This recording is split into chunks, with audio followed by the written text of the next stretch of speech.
All right. Good evening, ladies and gentlemen. I'm going to call this meeting to order. Let the record reflect it is March the 7th. This is a meeting of the Howell Township Mayor and Council. This is our workshop meeting. Mr. Davis, would you please read the opening statement and then call the roll? Yes, sir. Let the minutes reflect that adequate notice the holding of this workshop meeting of the Howell Township Council was provided for in the following manner. By the posting of copies of said notice upon the bulletin board in the Township Municipal Building on December 21st, 2005, and by the faxing of copies of said notice to the Asbury Park Press, Tri-Town News, and Star Ledger for publication on December 21st, 2005, and by the filing of a copy of said form of notice in the Township Clerk's office on December 21st, 2005. Public will be allowed to attend and will be allowed to participate pursuant to the Open Public Meetings Law. Public is reminded that civility and decorum will be maintained during the meeting. Any contracts awarded at this meeting or between now and the next meeting will be required to comply with the requirements of the public laws of 1975, Chapter 127, NJAC 17:27. In accordance with the Fire Prevention Code, be advised that this facility is designed with 3 emergency exits for your safety. The locations are as follows. Upon exiting the meeting room to the rear, they are to immediate left and immediate right, and at the front of the meeting room to left of the dais. Furthermore, smoking is not permitted in the municipal building. Please take note that this meeting is being videotaped for future broadcast on Howell Township TV 77. Roll call, Mr. Malavey. Here. Mrs. Showmaker. Mrs. Showmaker has indicated that she's home with strep throat, so unfortunately she will not be with us this evening. Mr. Tabasco. Present. Mr. Walsh. Here. Mayor DeBella. Here. All right. I understand we have reason to go into executive session. Is that right, Mr. C? That is correct. Many reasons. We do have reason to go into executive. Okay. I'll ask a member of the council to please, please read the appropriate statement, Mr. Davis. Yes, sir. Whereas Title 10, Chapter 4, Section 13 of the New Jersey Revised Statutes require that the public shall not be excluded from any meetings of a public body unless a resolution authorizing such exclusion is adopted at a public meeting. And whereas the Township Council of the Township of Howell has determined that such a closed meeting is required to discuss certain matters which are exempted from consideration with the public in attendance under New Jersey Revised Statutes 10:4-12, namely attorney-client privilege, personnel, contract negotiations, litigation, and acquisition of property. Now therefore be it resolved by the Township Council of the Township of Howell that the public shall be excluded from the next portion of this meeting, and the Township Council will reconvene in public session thereafter. Be it further resolved that minutes will be kept of the meeting in closed session, and the time and circumstances under which the discussion conducted in closed session can be disclosed to the public not be determined at this time. We need a motion and second. We do need a motion, please. Gentlemen. So moved to go to executive. And we need a second. Second. Motion and a second. Any remarks? Hearing none, roll call, please. Mr. Malavey. Yes. Mr. Tabasco. Yes. Mr. Walsh. Yes. Mayor DeBella. Yes. Okay, we will convene into executive session. We expect to be out of executive session within the hour as quickly as possible. Okay? Okay, good evening, folks. I'm going to reconvene the meeting to order. We've already had the appropriate opening statements. I'm going to ask that everyone please rise for a pledge of allegiance. I pledge allegiance to the flag of the United States of America and to the republic for which it stands, one nation, under God, indivisible, with liberty and justice for all. I'd ask that everyone please remain standing in a moment of silent observation in thought of the many troops defending this country all over the globe.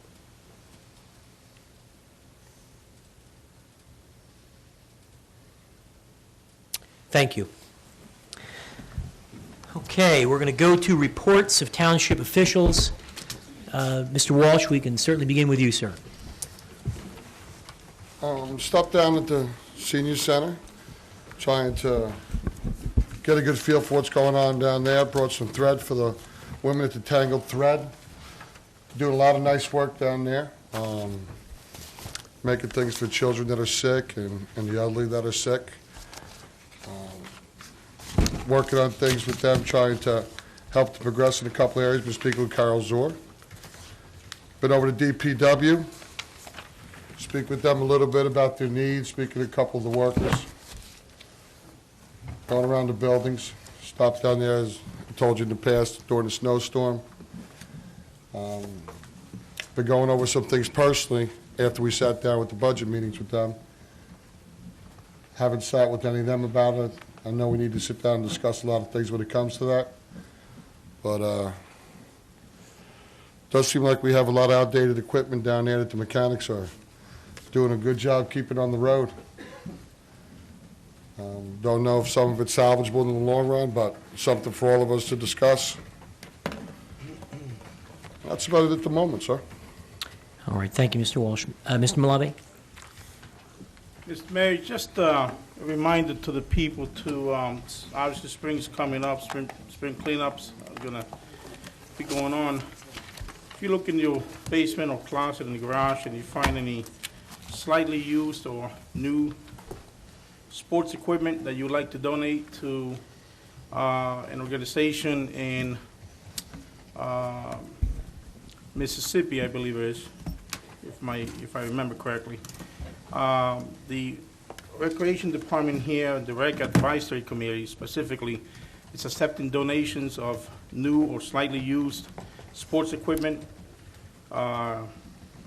baseballs, gloves, bats, and things like that, footballs and so forth. Bring them to the Rec Department, give them to me personally or to any member of the Rec Advisory Committee committee. They will be more than happy to accept them and put them to good use. This is actually are going to be donated to a sports group in Mississippi who lost everything during the storm. Actually, it was Hurricane Rita when it came in after Katrina. So, Mr. Mayor, because of the time, I'm going to pass on any other comments at this time. All right, Mr. DePasco. Yeah, actually, I got a few things, but they're all short things. First of all, as we talked about in the back, this whole entire year so far, every executive session we've been in has been at least 90 minutes. So I wanted to bring up as a discussion topic the fact that we probably should start our executives earlier, say at 6:30, just so we do have the public part beginning at 8 o'clock and not at the hour we seem to be consistently starting at the last many meetings. So I don't know if we need to put that as an official discussion item for another meeting, or we can talk about it We could just add it tonight. I'll put it right on discussion items. It shouldn't take terribly long to get through. Okay. I'll add it right on now. Secondly, I just want to remind the citizens, we talk about safety in town. The period of time we're in right now happens to be one of the more dangerous times each year for kids, in that it's getting light out later now, and the time that kids are actually playing is now falling into rush hour traffic at night. There's basically, I think, 25 days now left until daylight savings time starts, when it's light out, past rush hour. But right now, for the next 3 weeks or so, it is going to be light enough into the rush hour. Kids will be out, so everybody out there, please be safe when you're coming home back into your neighborhoods. Watch out for the kids running around in the streets. Other than that, just a thank you to a lot of the sports leagues this past weekend that were conducting playoffs for all their winter leagues that are now coming to an end. And I happened to participate in some of those. It was a lot of fun. Now we're coming to spring, as Juan said, and the spring season will be kicking off with a lot of the parades and opening days for the Little Leagues and stuff in a few weeks. And with that, I'll, just as Juan said, keep it short tonight since we're starting late. Okay. I have a few different items I'm going to pass along to Mr. C. I have a letter from a resident that I just received. Lorraine Ferguson, and Mr. Nunziato may also be aware of this. She lives in Oak Terrace and has a flooding problem that she apparently has been trying to have resolved with the township. She contends for quite some time. There's a photograph in here of the sidewalk that apparently freezes up rather significantly. Anytime there's any rain at all, it ponds, it freezes, and the kids in the neighborhood obviously have to walk the sidewalk to get to the bus stop. And so it has become a rather dangerous situation for people that live there. They're not completely certain why this continues to be the case, but I would like to make certain that this please get responded to. The resident, or our customer, I should say, puts their phone number and obviously their address in here. So I'd like to pass this down. If we could please look into it as quickly as we can to get them the right level of assistance. A couple of other miscellaneous items. The property across the street, and this may be more to Mr. Davis and Mr. Nunziato. I think this came up briefly at our budget session, but as it relates to the safety of conditions at the Pop Warner / Little League complex, knowing that we have some concerns there with respect to crossing. Right. And we had agreed that we were going to, and there's a whole litany of things from my meeting minutes, we were going to clean the shrubs so that when you cross, it's more visible. That's more Pop Warner than it is Little League. We were going to clean the shrubs, get the blinking light put in, always have a police officer there until such time as the blinking light was installed, as people had to cross because of parking limitations, the sidewalks sort of going in on both sides. And I know that opening day on Little League is going to be here quickly, and there'll be a large crowd of people there, many of whom are going to have to cross the street because they're going to be parking behind the DPW. And I'm just concerned, in light of Joe Rivas being hit by the automobile, there's many people very, very concerned about the traffic safety. And where are we with respect to our readiness on that? A lot of that is, all of that is actually is in the pipeline being worked on. The sidewalk issue, I believe I can tell you, will not be ready for this season. We are waiting for our response to a grant application for that project that is put in by our grant consultant. We should know something in April as to whether we've been approved or not. Concerning the blinking lights, Mr. Nunziato can speak to that. Signage will be in place. That's not an issue. And police officer, until such time as we get the flashing light, should not be an issue either. I think those are the areas you touched upon. Bill, maybe you could speak to the flashing light issue. I spoke with the county, and as far as a flashing light is concerned, anytime the light is flashing, it does require DOT consent. So it's just like a speed limit or a traffic signal. They're involved. It has to get approval all the way up through the commissioner. So what we've actually done is with PD, we have a meeting scheduled with the county. They actually have done or embarked on a study for the speed for the road. Apparently, blinking lights are only permissible on typically, if anything else, certain warrants have to be met. That study is being underway. Nonetheless, there may be the possibility that we can have a sign that is lighted, that is not a blinking sign, that doesn't fall into the jurisdiction of the DOT's warrants. That is another alternative we're looking at. So maybe a sign we can just turn it on and it stays lit and it says children at play or playground in use or fields in use or something to that effect, so that it does notify motorists. However, it's not under the jurisdiction of the DOT. That is another alternative that we're pursuing on a short-term basis. So I guess the key takeaway question is, Little League opening day is going to be here soon. You're saying we're going to have a police officer there to help get people crossing the street safely during game time. Right. And as it relates to cleaning some of the shrubs, Shrubs, that's right. Yeah, that's not that. will that be done by opening day? We actually have done that already. We did that about So a it month- has been, it's been finished? Yes. Okay.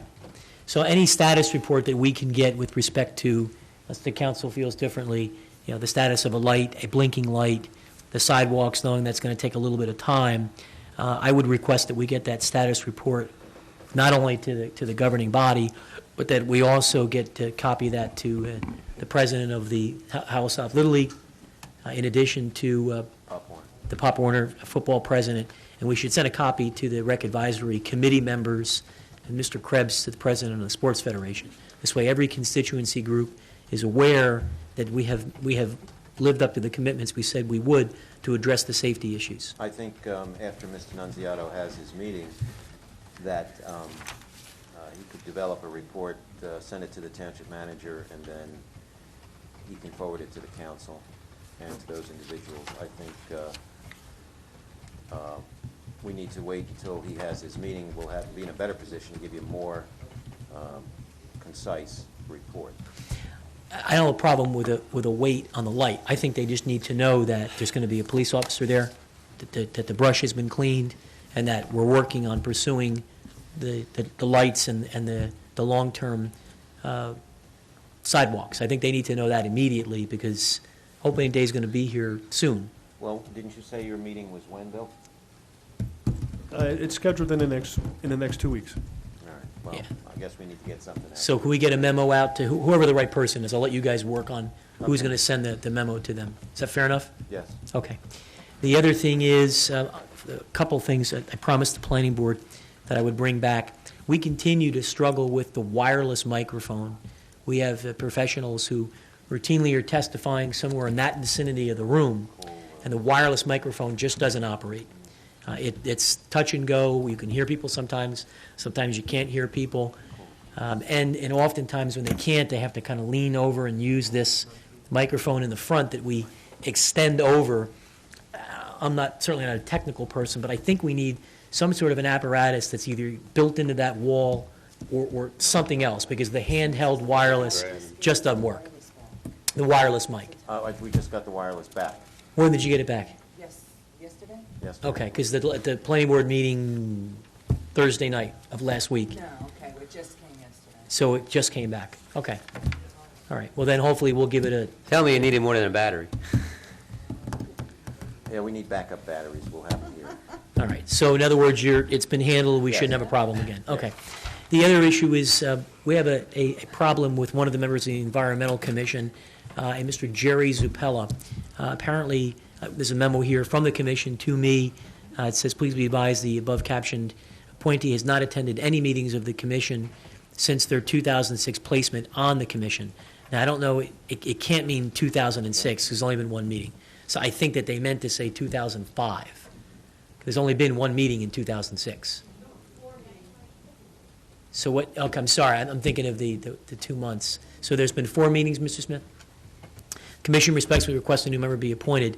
What I'd like to do is, I don't have a contact reach for Mr. Zupala, so I'd like to request through the manager if we could, I'm certain we have his file on hand, if we could just contact him and respectfully understand what his intentions are, and if he's unable to make his commitment, then I would ask that he tender a resignation immediately so that we can fill this position. He's got enough to do. The clerk's office usually does. The clerk's office does it. Delightful. So send it on down.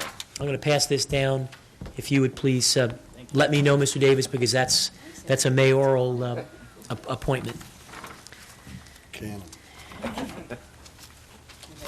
And just the only other general announcement, I think the deputy mayor needs the floor again for the benefit of the public, is that our challenge to the Freehold Regional Board of Education is redistricting has been acknowledged and received by the Department of Education in Trenton. So we are awaiting a hearing date where we will continue to challenge the redistricting that we believe was done without merit and certainly not to the benefit of the young people of Howell or the district at large. And we'll continue to keep the community posted when we get updates with respect to when that's going to take place. Mr. DeBasco, you had something else? Yeah, I was just reminded by looking around the room that there actually is a change to this room. When we came into office, the predecessors to us that sat at this dais actually had some of the professionals sitting up here. And one of the first things we did is extend that side row, where now all the professionals sit on the side. You may notice tonight that there actually is seats on the other side of the room. We were asked by some of the publishers of media to provide a press row. So I see there's 3 people from the press here tonight, so when there are nights that this room is packed, those seats are reserved for you folks only, just so you know. So that is press row. Right now it's just chairs. Maybe at some point we'll consider other structures, but we're looking at infrastructure all over the town right now, so it's not that pressing. But That's really a temporary Right. solution, and we really had envisioned putting the press at the back of the room, maybe on a raised platform so they can see, because that obviously blocks the board for any presentations that need to be made or that sort of thing. But it was a temporary measure for now. and we're not sure how long this will be the permanent room, too. But Well, that's true, too. well, anyway, that's why that changes there. That's actually press row, and if somebody came up tonight to use the board, if you were sitting there, we'd ask you to move for that temporary moment in time, but that's what that is, and that's it, Mayor. Terrific. All right, thank you, gentlemen. For the benefit of the public as well, Mrs. Showmaker is under the weather. We announced her excused absence when we opened up the meeting in the beginning of the evening, so hopefully she'll be feeling better. We're going to go to consent agenda items. This is on workshop. Those items marked with an asterisk. Obviously, we will act on these items at our public meeting, regular agenda meeting on March the 14th. I call the, I'm sorry. There are some items that need action, I understand. Yes. But for those that don't need action, call everyone's attention to those. The only thing I was going to say, Mayor, is... There's no asterisks tonight. Right, that's because this is a workshop meeting. They will have an asterisk. Right. For the regular meeting.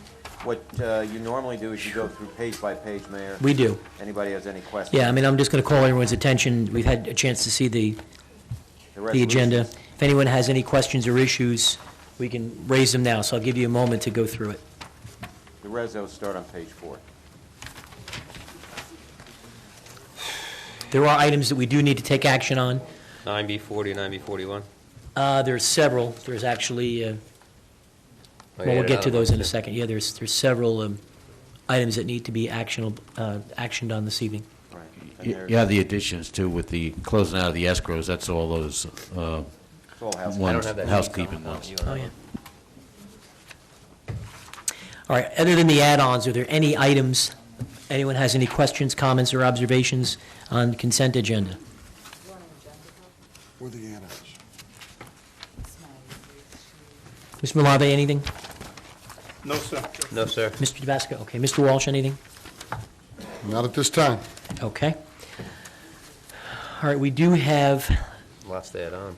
lots of items to add on. Mr. Davis, is it your recommendation we take action on the add-on items now to be acted on? you don't have to do those now. I'd rather go back to the ordinances. Okay. And we'll get to the action items. That's Sure. fine. All right, so then we're going to move on to unfinished business. This is 8A. Now, These bear in mind, you've seen these already. They've already had first reading, That's correct. and they'll be on for public hearing on the 21st. That's correct. So 8A1, vacation of old conservation easement, planning board case number SD 2800, SD 2863, Bartholomew Romano SD, Centex Homes. This, the introduction on February 21, public hearing and adoption is slated for the 21st. Any questions or comments on this, gentlemen? Okay. 8A2, vacate the existing drainage and conservation easement at Wawa Food Market. We've reviewed this a few times, that this is a relocation of the existing. It is not an elimination of an easement. It's being relocated to a different portion of the property. Is that right, Mr. Nunziato? That is correct. Okay. Any questions on 8A2? All right. 8A3, this is the third-party payment plan for non-volunteer emergency services. Any questions on this? 8A4, land use, establish a hotel and/or conference center as a conditional use in the Highway Development 1 and HD2 zones. Comments on this? I have a few. Well, we've had plenty of feedback from people. I'm sure we'll have a lot of discussion on the 21st. Do you have a comment, Mr. Walsh? Do we want to discuss it now? Or do we want to wait till the 21st? Well, look, It's not, pleasure of the council. I'd rather not get into debate tonight, to be honest with you, because we're just going to happen again. Yeah, And we'll have a lot but of public- if the ordinance needs to be tweaked, then I'd rather have it done tonight. All right, if you have ordinance questions, that's one thing. That's Well, debating yeah. the, I don't know what the questions are, so. Well, the only comments I'm going to make is, I got some good feedback. Mrs. Weitengruber was kind enough to share some of her thoughts with me. I think that there is an issue with the 3-acre minimum, and that perhaps it should be increased to 10, which was talked about as a minimum lot size. And also, rather than 6 stories, perhaps there could be something as a compromise to 5. And you know, I'm interested in talking about either of those.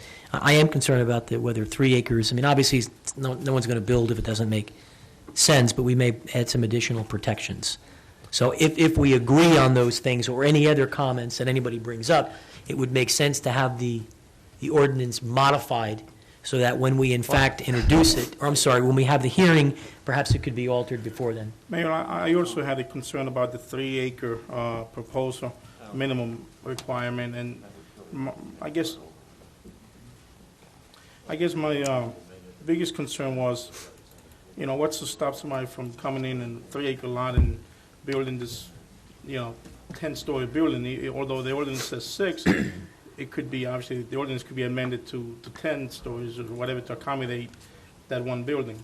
So I'm concerned about the 3-acre minimum. I don't think it's sufficient room for a hotel of any kind, because it wouldn't allow enough room, in my opinion, for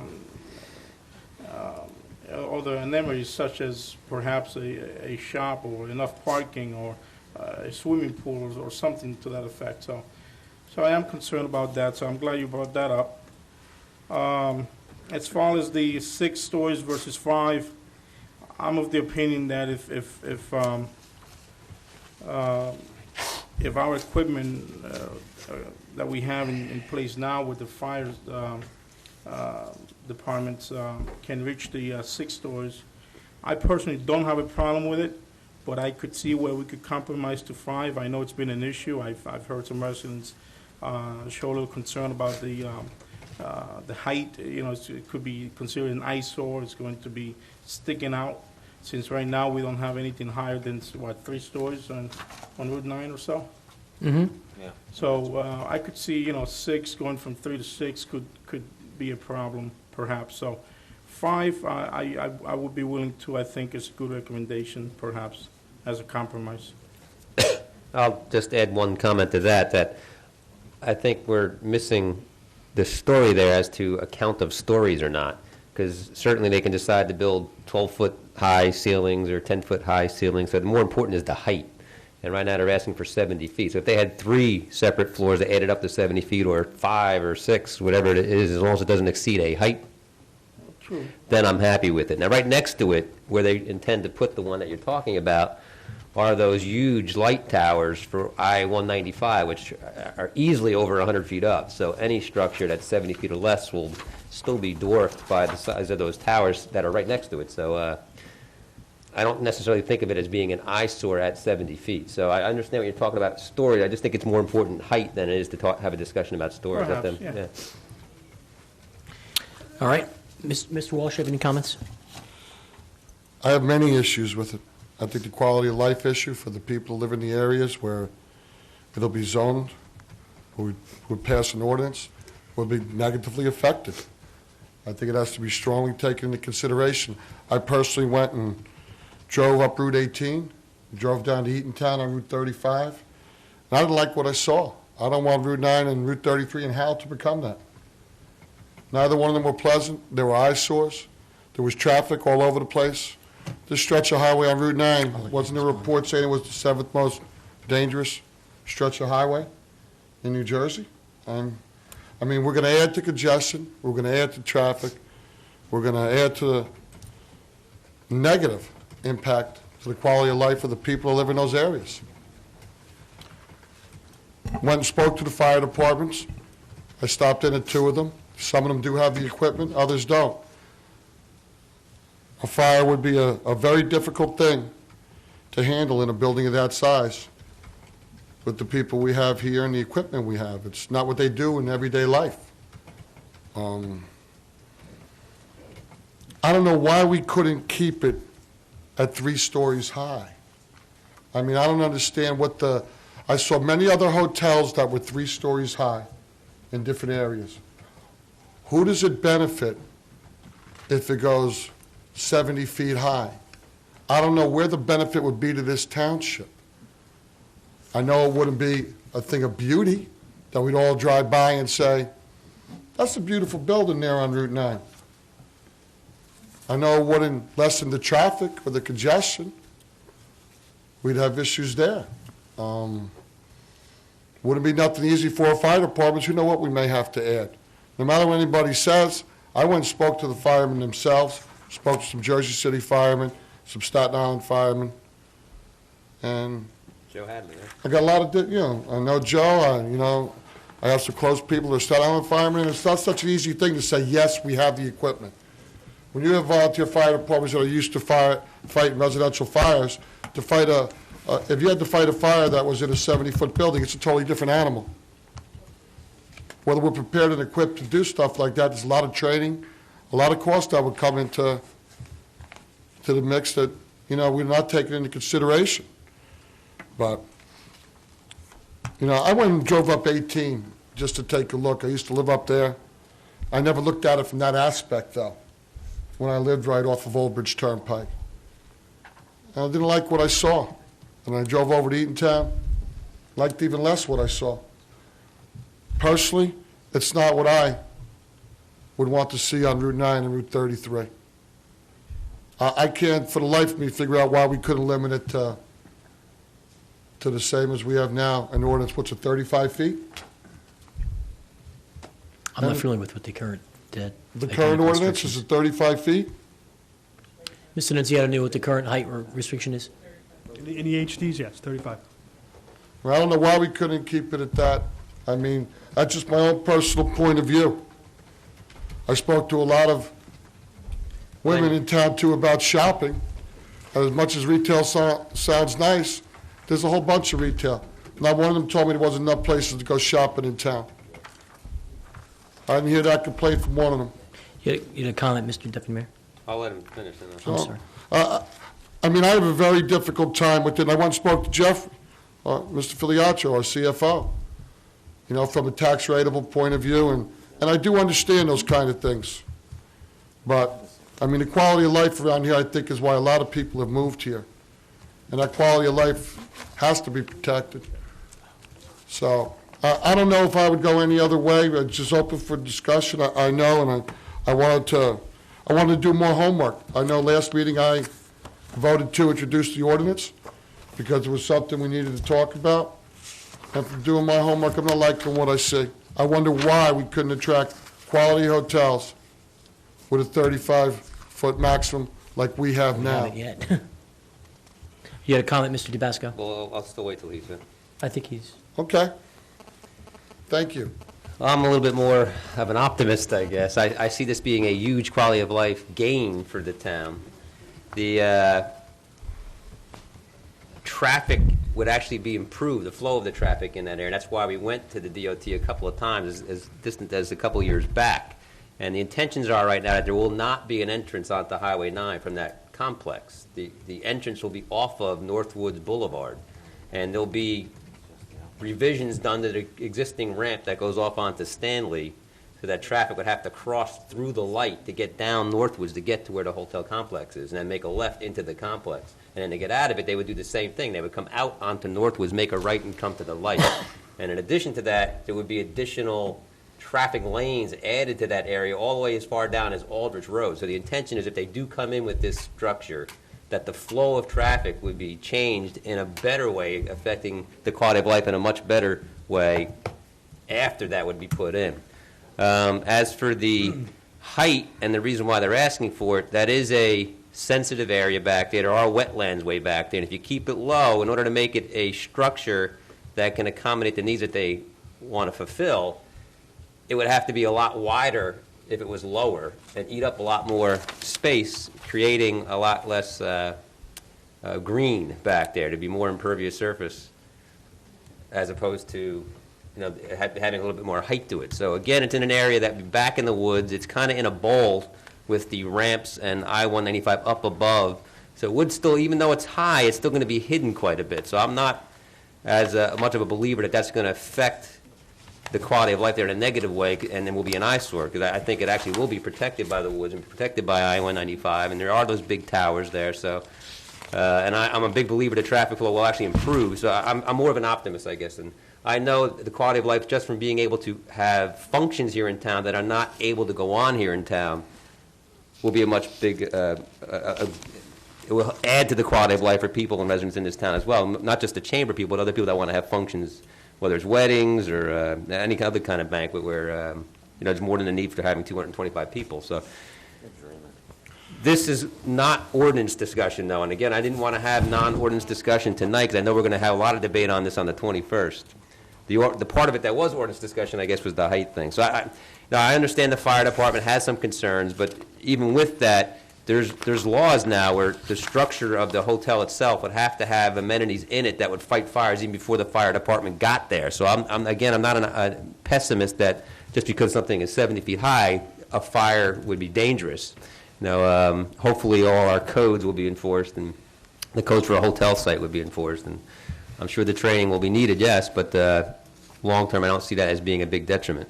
And I see the gain that conference center will provide to the town as a big plus. Mr. Gannon, if we were to, getting back on point, if we were to recommend any changes to this, would this require us to reintroduce back to the beginning? My notes indicate that there was some discussion regarding maximum acreage prior to a permit being issued and also change in the number of stories or height. So I would consider those to be substantial changes to the ordinance, and most likely we would have to table it and reintroduce it with those changes. Okay. So if that's, my suggestion would be if we're scheduled for a public hearing on March 21st,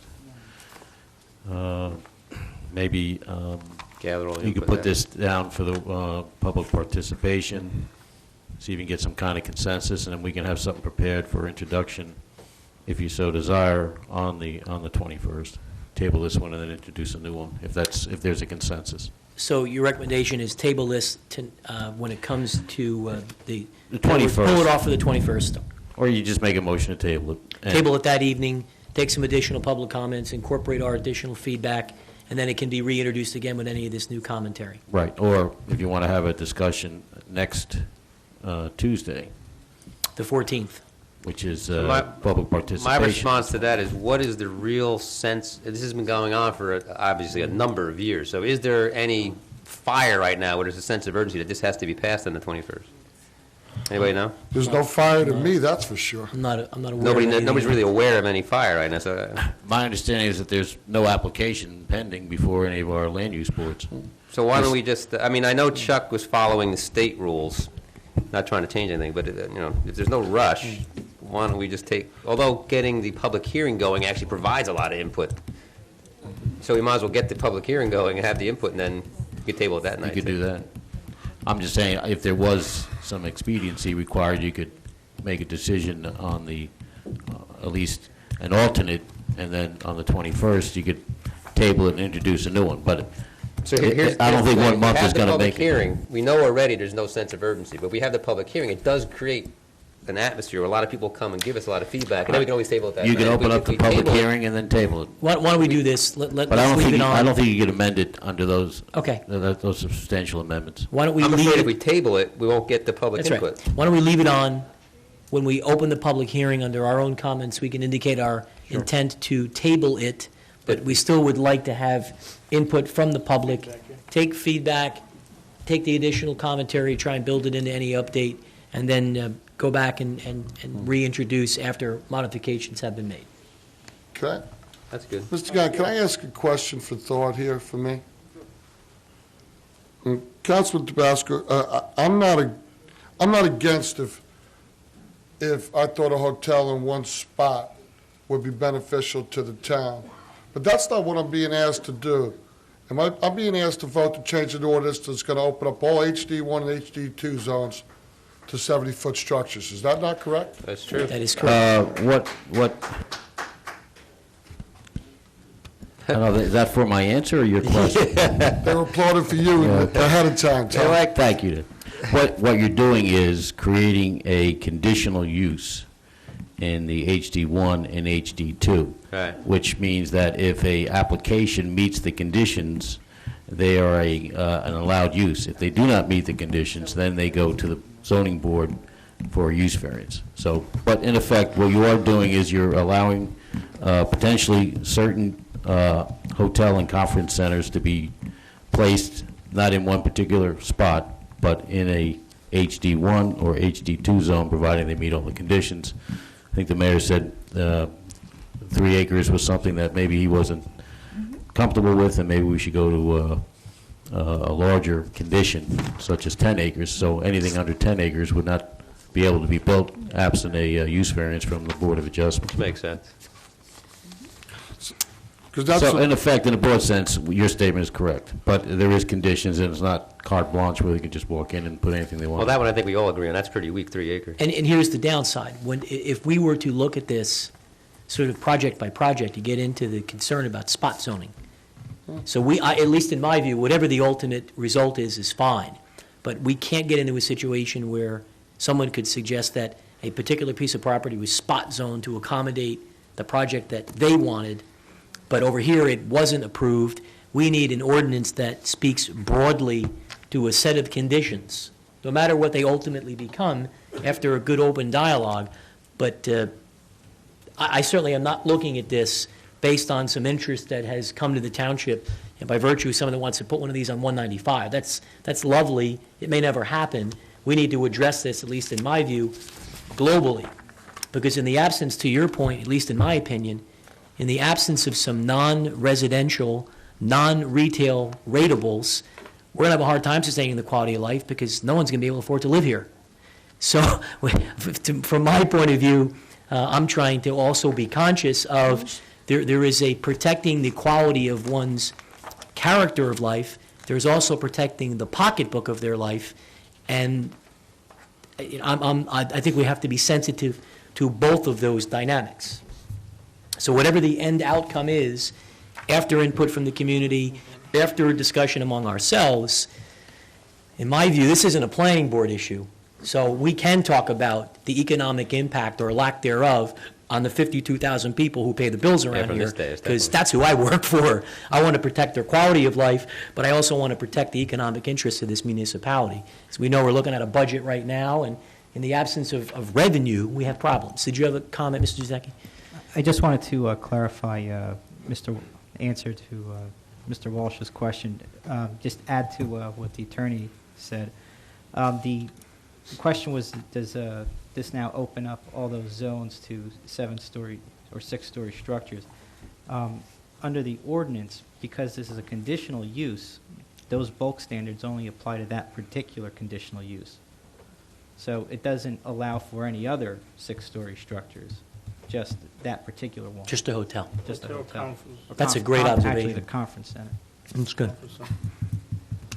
Okay, good.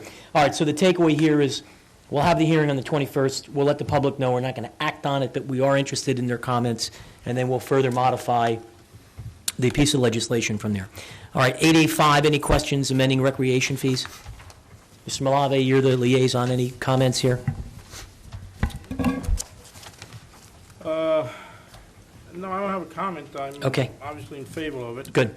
886, establish field use charges, Recreation Department for profit-making and nonprofit organizations. Any comments on this? 886, okay. Talk about it more on the 21st. Yep. 887, residency requirement. Actually, I'm sorry.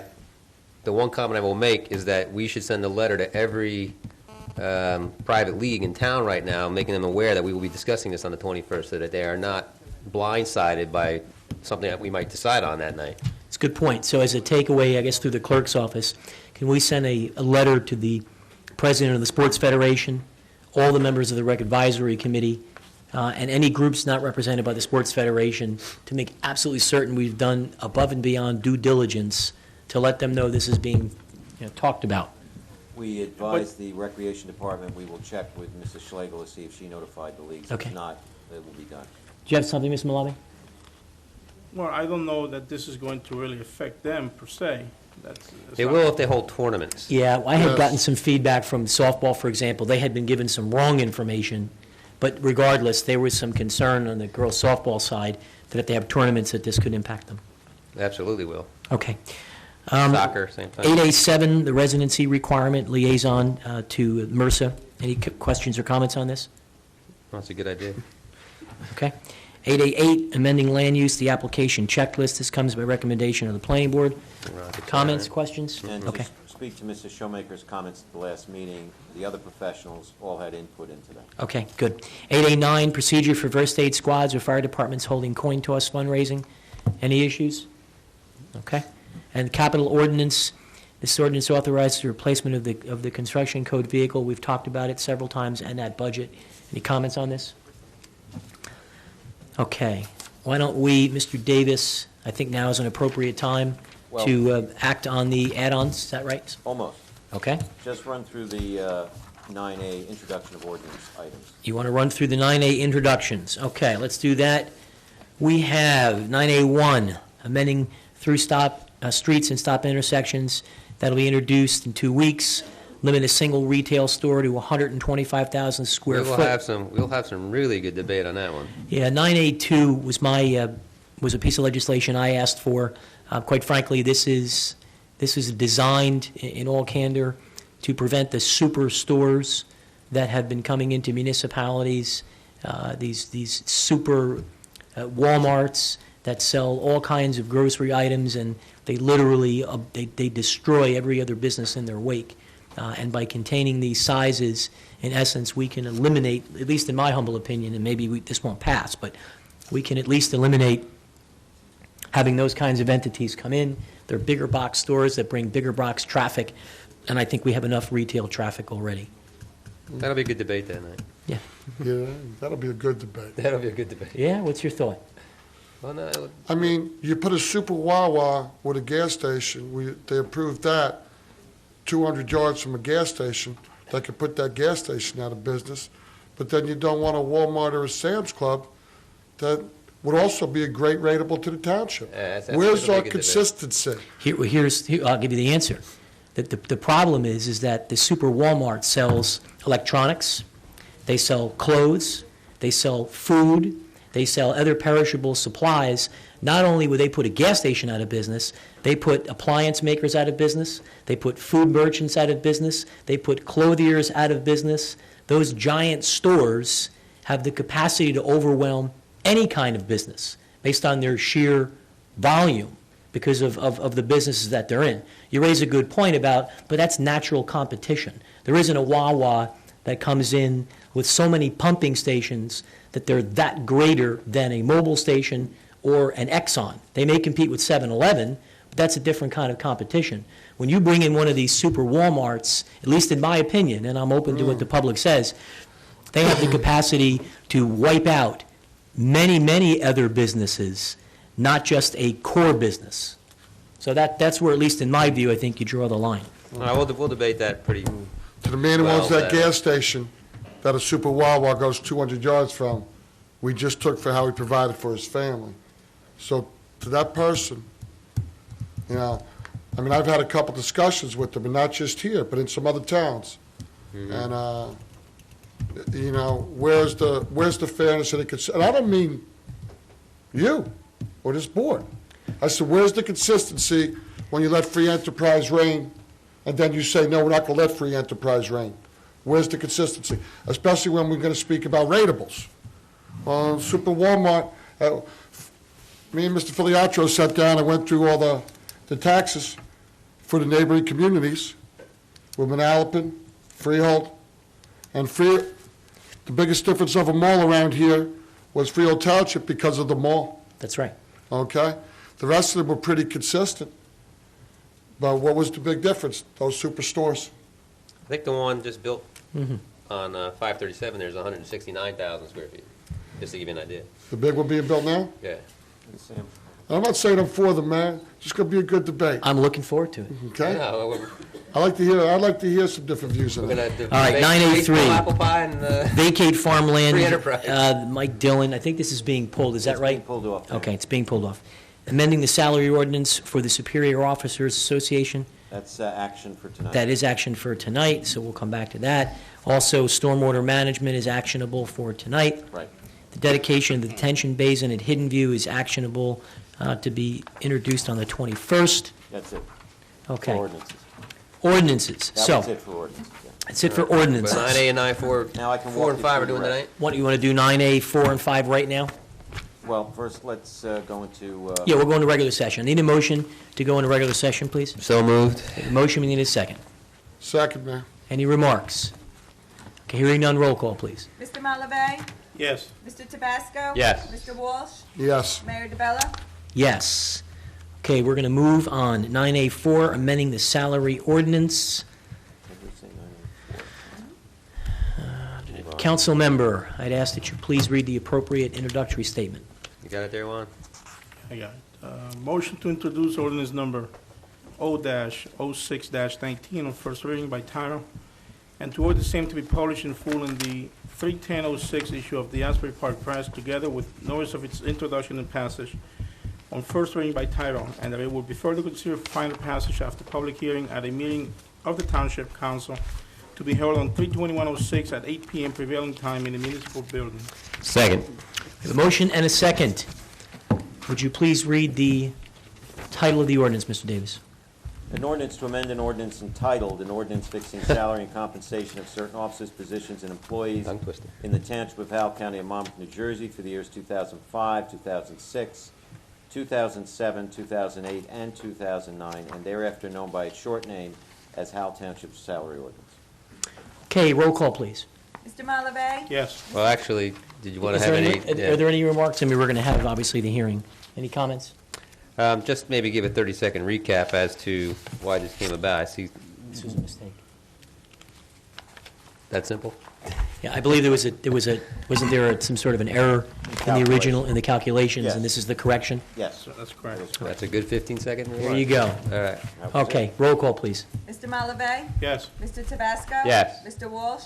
Yes. Mayor DeBella? Yes.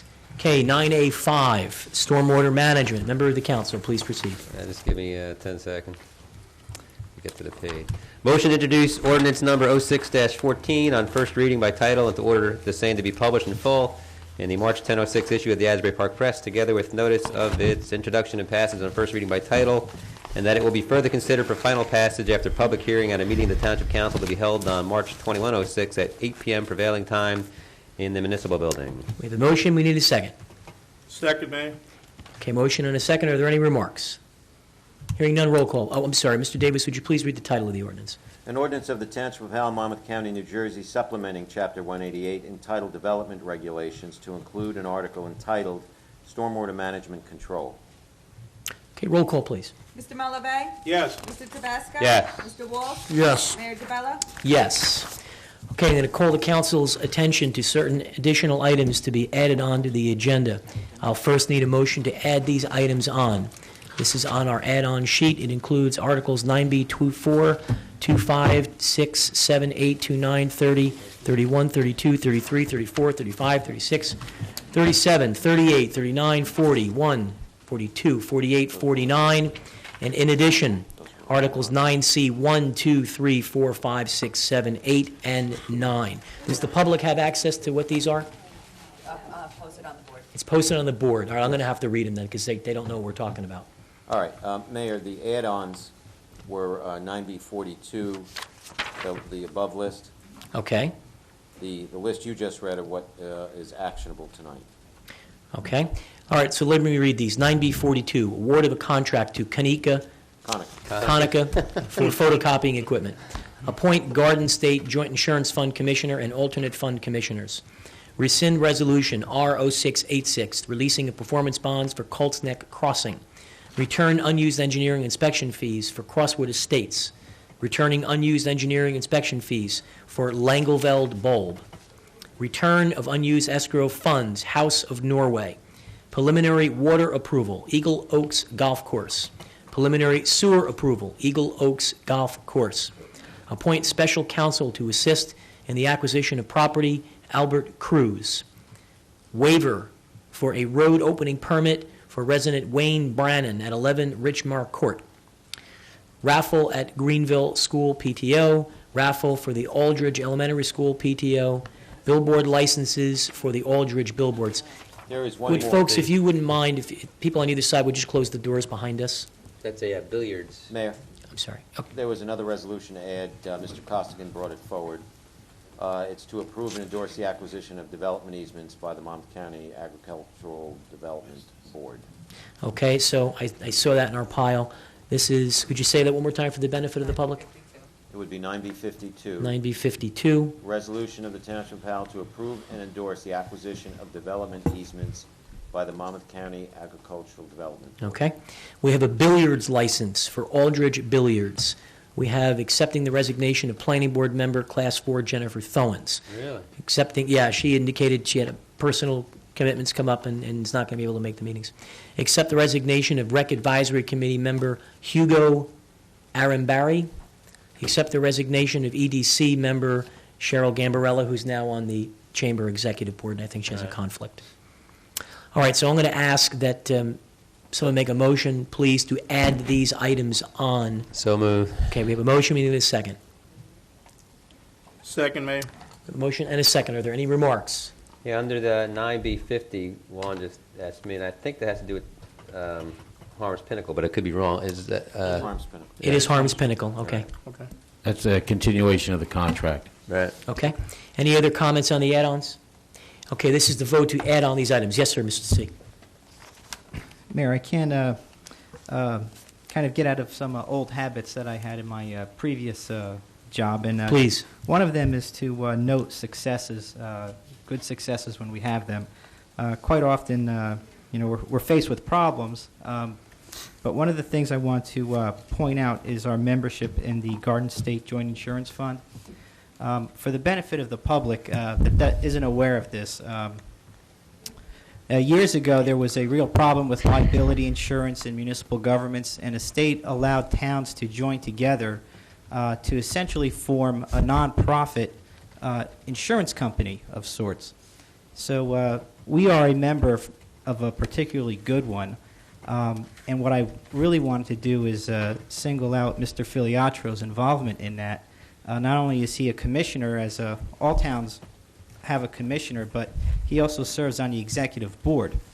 And what that allows us to do is decide, have a voice in who comes into the fund. So we pay particular attention to municipalities that have good practices. We hire consultants to go out to those other towns and to our town as well and advise us on safety improvements we can make that reduce our risk. And I think the joint insurance fund idea is a great success in municipal government, but quite often when things aren't a problem, they are not addressed, and I just wanted to point that out. Appreciate that. You were a commissioner in a former community on this same fund, is that right? Yes. Remember you telling us that? Okay. All right, so any other comments on add-on items? All right, this is a vote to add these items to the agenda. Roll call, please. Mr. Malabay? Yes. Mr. Tabasco? Yes. Mr. Walsh? Yes. Mayor DeBella? Yes. All right, we do have non-ordinance action items to be taken. Is that right, Mr. Davis? That's correct. You Right. want to read them through, or you want me to? You read them. I'll go through them very quickly again. We didn't read them out loud. Right. 9A4 is amending the salary ordinance, and we've done that, and the stormwater management ordinance, which we've done.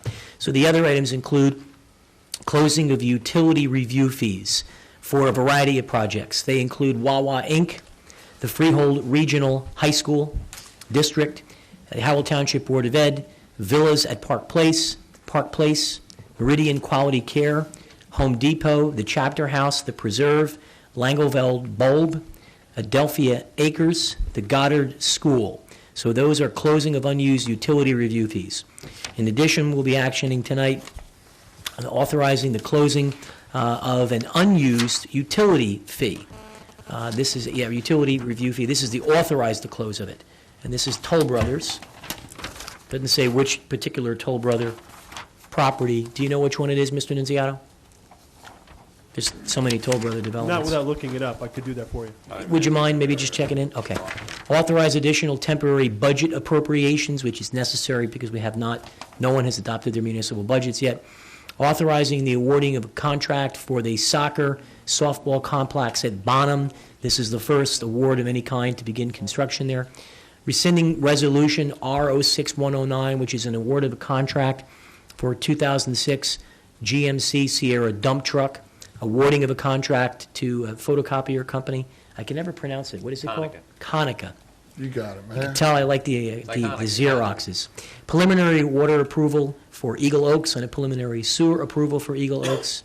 We have various raffle licenses. We have a 50/50 at Middle School North. 52 was the acquisition of development easements by the Monmouth County Agricultural Development Board. That was Okay. Mr. Costigan's resolution. All right, and the others I read previously, which included the other schools and the resignations of 3 individuals for personal reasons.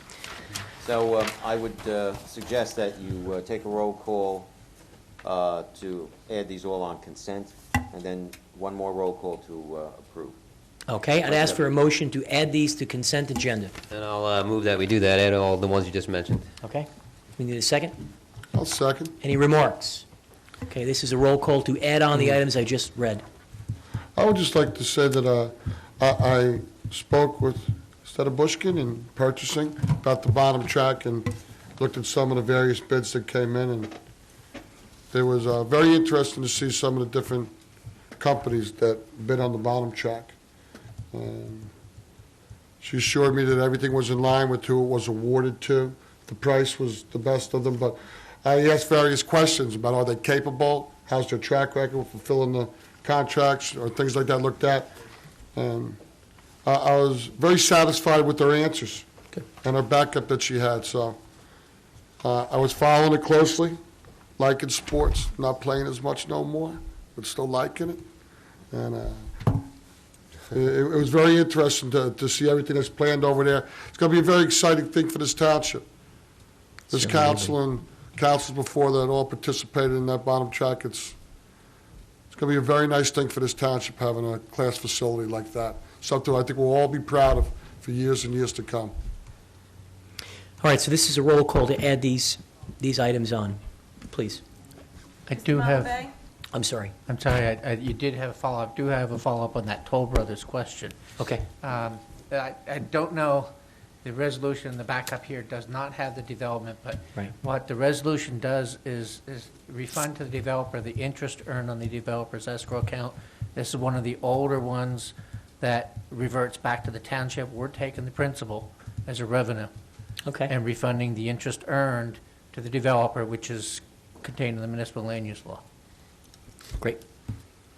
Okay, please proceed with the roll call. Mr. Malabay? Yes. Mr. Tabasco? Yes. Mr. Walsh? Yes. Mayor DeBella? Yes. That was, Okay, this is to add them on. Now we need a motion to take action in the affirmative on all of the particular items noted. And just let the record reflect, any one of us can, if anyone has a concern on any of these, they can ask that any individual item be acted upon separate and individually. So I'll entertain a motion to act on any of these individually or in totality. Anybody have any objection to this as a consensus thing? No? All right, so I move that we do it all in totality Okay. in the affirmative. So we have a motion, we have a second. Are there any remarks? Hearing none, roll call, please. Mr. Malabay? Yes. Mr. Tabasco? Yes. Mr. Walsh? Yes. Mayor DeBella? Yes. Okay, we have Now we're moving. discussion item. discussion items. Page 7. Page 7, On your items agenda. 10.1, St. Alexander Nevsky Cathedral, 200 Alexander Avenue. Council is to discuss a request from the church to be serviced by the Route 9 sanitary sewer system. So, Mr. Davis, in that you've been here a little longer than Mr. C at this point, probably have more history, I'd ask that you please tee off this particular discussion. Well, before he does, the lateral from the Route 9 South Sewer Project is going right down Alexander Road. It so certainly is. That's kind of nice As to you know. may recall, though, that is correct, but that is a force main, as so designated by the council. The church, however, geographically is very close Close to to Route 9. high. Yeah. And I believe, and Bill, you can correct me, I think Route 9 is gravity-fed. I suppose, and I'm not certain, that possibly they could tie in at Route 9. They could, but they would have to pump it themselves. It could not go by gravity. Okay. Because I know we're pumping from the bottom down by the Lakewood border up to Alexander, and gravity from Lanes Mill down to Alexander, so it kind of depends. I trust Bill. All right, so the first issue, just to frame this discussion, is there's been a request for us to include this particular house of worship in the sanitary sewer service. What are the obstacles, other than it's a force main, that would prevent us from allowing this? I believe we also excluded them from the 208 plan, so they are not in the wastewater Okay. plan. That would require. So that's the second obstacle. So we have the force main issue, and they're not presently in the 208 plan. Are there any other conditions or obstacles we need to get on the table? Not being in the 208 plan is a huge obstacle. That's a huge Yeah. That could be a 5 to 10 year obstacle. Well, financially, somehow along the line, I will have to refer to the attorneys, that's a local improvement where the people hooking up will be paying for the costs. Now, are we going, I don't know how that, they're not even hooked up yet, how that would relate with them being able to hook up, whether they have to become part of the assessment, Absolutely. and then have additional costs and having to pump over, or, I've never seen this happen before we've even hooked anybody up on a local improvement to Right. hook someone else up. Well, the 208 thing, that kind of kills it. Because the county wouldn't take our changes that we had a couple years ago, because they're getting input from 52 other towns besides us, and they wanted to get through all the acceptances by the state. And once that happened, then they would allow us to give amendments, but even then, it would take some time to get those amendments approved. So for things we wanted to do before, they were telling us, 5 years. So how soon do they want to have, do they already have septic there, I guess? This is an existing place, correct? It is. Yeah, they have septic. So if they don't mind waiting a long period of time, then it makes sense to have the financial discussion. But there's no guarantee that that'll get accepted into the 208. That's right. So at this point, there isn't anything we can do short of having this amended to the 208 as the only way we could even officially even consider doing anything. That would be the first step to get the ball rolling. Okay, correct. so But I now- think we should tell them the honest answer. I was going to that- say the same thing. I think we need to at least be candid and tell them that they're not in the municipality's sewer plan, because I think that the number 208 might be sort of irrelevant to their way of thinking, but they're not in the plan, and we would have to petition the authorities to get them in the plan. And our current 208 plan is still under some discussion in terms of which plan is the plan, which plan does the county have.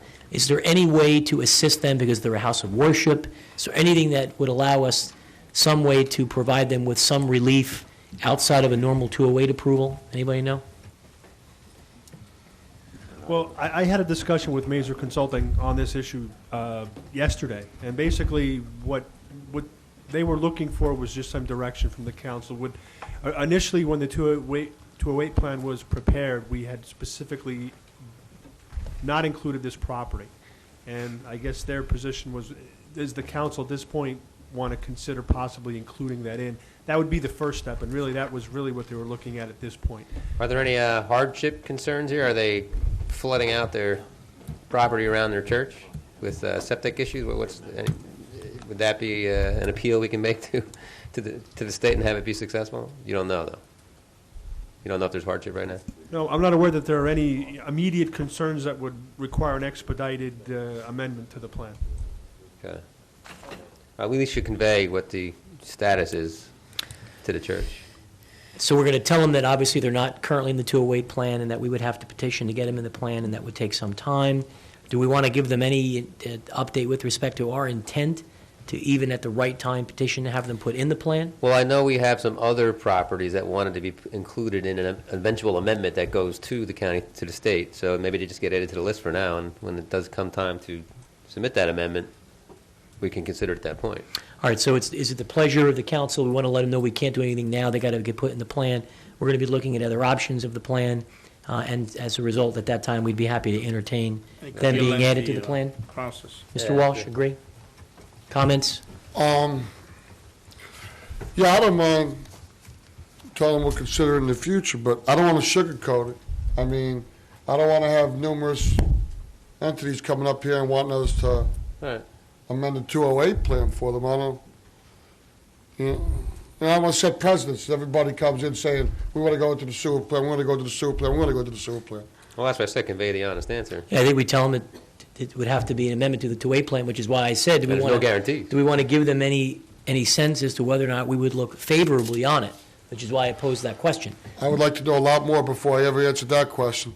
Like anybody else hook up? I'm a little bit leery after last week's planning board meeting when that gentleman told me the easement went through his horse farm for the school, and now they're building 24 houses. And he was promised when that easement went in for the sewer on his horse farm that there would be no homes built. And now 24 homes are going That's right. right next to this man's horse farm. So I want to know a lot more before I'd ever tell anybody I'd consider voting for sewers to be altered any more than they are now. If anything, I'd like to see things subtracted for the 208 plan. All right, so is it the pleasure of the council just to indicate it would have to go in the 208 plan? We'll revisit at that time, but there's no guarantee it would even be included. Fair enough? Well, there's no guarantees we would even request to be That's right. included. Right, Right. okay. Okay. Mr. C, will you handle that? I will. Okay, good. Mr. C, is that what you said? I don't want He has a to, nickname already? well, Is that sure because to- of your bad pronunciation of names? Or You know, I have a hard enough time pronouncing this photocopier company. I don't want to butcher the poor man's last name. Harry Connick. Harry Connick. Connica. Conica, there you go. Harry Connick. See, when I think Harry Connick, I have to think Frank Sinatra, so I'm I've heard that sorry. Mr. C reference a few times, and I can't help but think of Happy Days. All right, land purchase, Block 185, lots 92 and 93. Council to discuss request to purchase township property and call everyone's attention to Let's bring that one up. the backup material. Yeah, I'd like to know what, if I may, what is this lot being used? Obviously, it's an empty lot. Just for the benefit of the public, Ms. Malabi, hold on 1 second. I want to call up the document. Memorandum to Mr. Davis from Mr. Gannon reads, according to local land and building law, municipality may auction off property no longer needed for public use to the highest bidder. The exception is that undersized or non-buildable lots may be offered to the adjoining property owners at a price set by the governing body. The idea is to combine unused lots with adjacent improved lots. Township Engineer Department assessor can identify lots and determine whether lots are needed for public and undersized purposes. And I suspect there's something even, Well, the gentleman that's interested in purchasing this, Mr. Mayor, he would like to eventually build a house there, which All right. I don't necessarily agree with. agreed. Yeah, there's a request here to, Although he's saying it was in his family before, and they kind of donated it to the Oh, town. well, Now he wants you it know, back. A lot of land was in my family before, and we don't All right. own it anymore. so there was a request here. Mr. Davis sent it to Mr. Marinaccio. Apparently a resident named Mr. Hughes. Actually, he sent an email to the manager, ultimately had sent an email to us, and he wants to find out whether or not he can purchase this property. I suggest that the governing body is considering going along in that direction, maybe have the engineer look at it, see if it is in fact buildable, whether or not it has any utility to the township.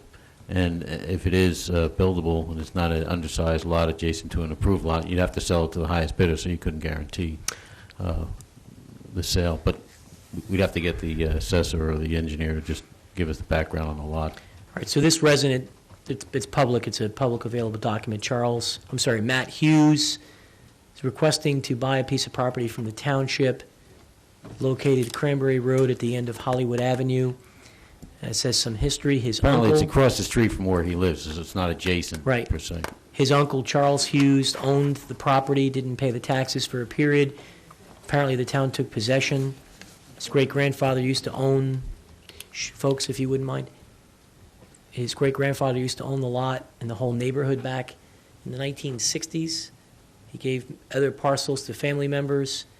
They have a buildable block at 185, and they'd like the option to build another family home across the street. So there's your point, Mr. Gannon. Well, see, Mr. Gannon, he says, not that it should matter, but he says across the street from me, but then he signs off with a Neptune, New Jersey home address.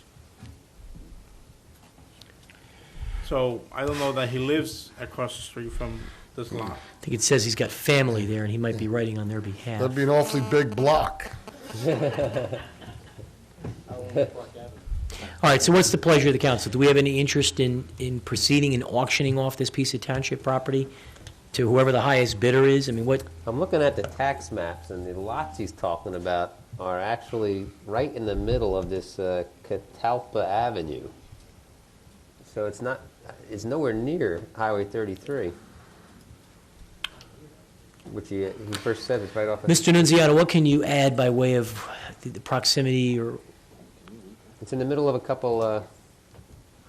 Well, this is the first time I'm seeing of the map, because Mr. Gannon and I had discussed this earlier last week, and this map was not part of our package. Nonetheless, historically, a lot of the properties in this area, a single lot will not meet the bulk requirements. You have to combine 2 or 3 or more in order to have a buildable parcel. In addition, it's typically a high water table, septics you have to be careful with. You probably have to put a lot of fill in the property. That's the type of area that this is. We would have to look certainly into whether it would be viable or not. I'm inclined to say no for whatever the benefit of But the Bill, public is. he is asked, there's 2 lots involved there. Yeah, 92 and 93. Yeah, it's possible that with a combination of 2 or more lots that you could have a buildable piece, yes, that is true. Another thing we would have to look at too, I don't know if, some of these areas there are paper streets that are not improved, so either you would have to pave them, or you would have to request a waiver for the, stone it and get a waiver from the zoning board for them. There's a lot of those in that case that do occur.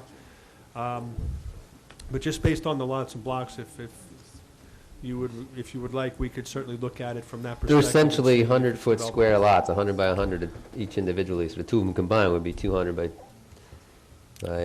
100.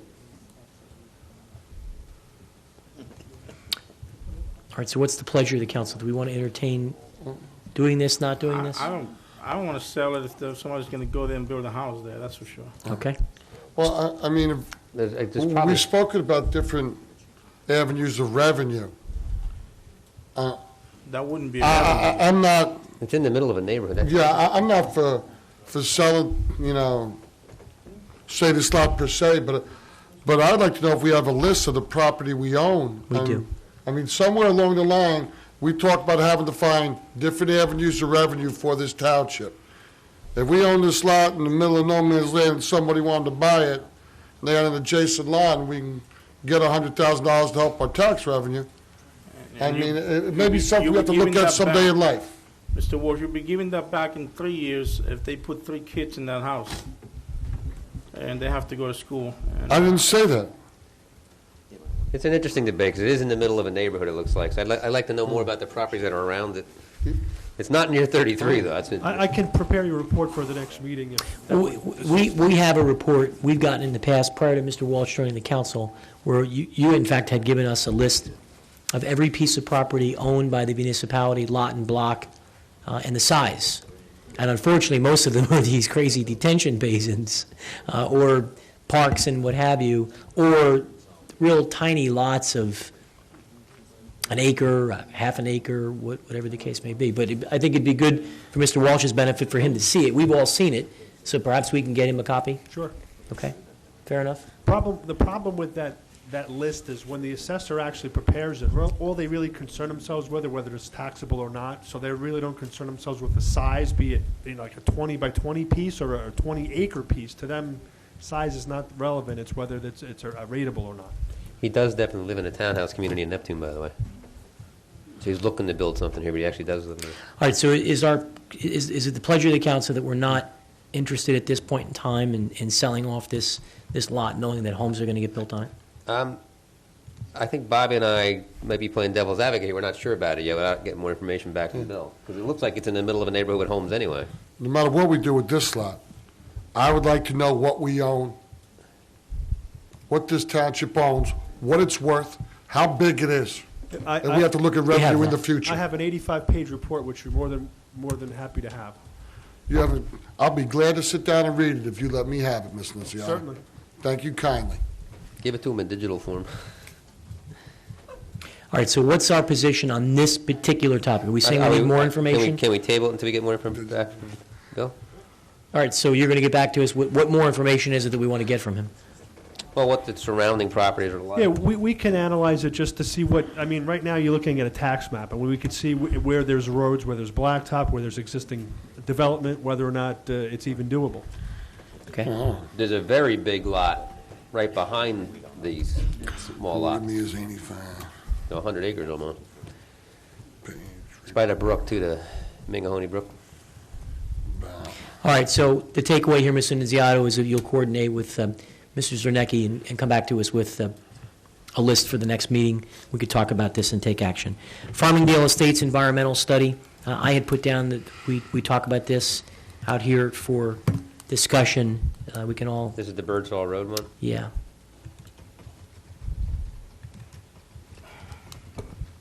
What's happened at the zoning board level in the last Let's week or just two? call it up. Well, this was, Basically, the Environmental Commission, in particular, Mr. Schneider was kind enough to make me aware, the Environmental Commission on February the 10th met and reviewed the environmental study for Farmingdale Estates. It was prepared on January 10th, and they saw it for the first time on February 10th, less than 2 weeks before they appeared.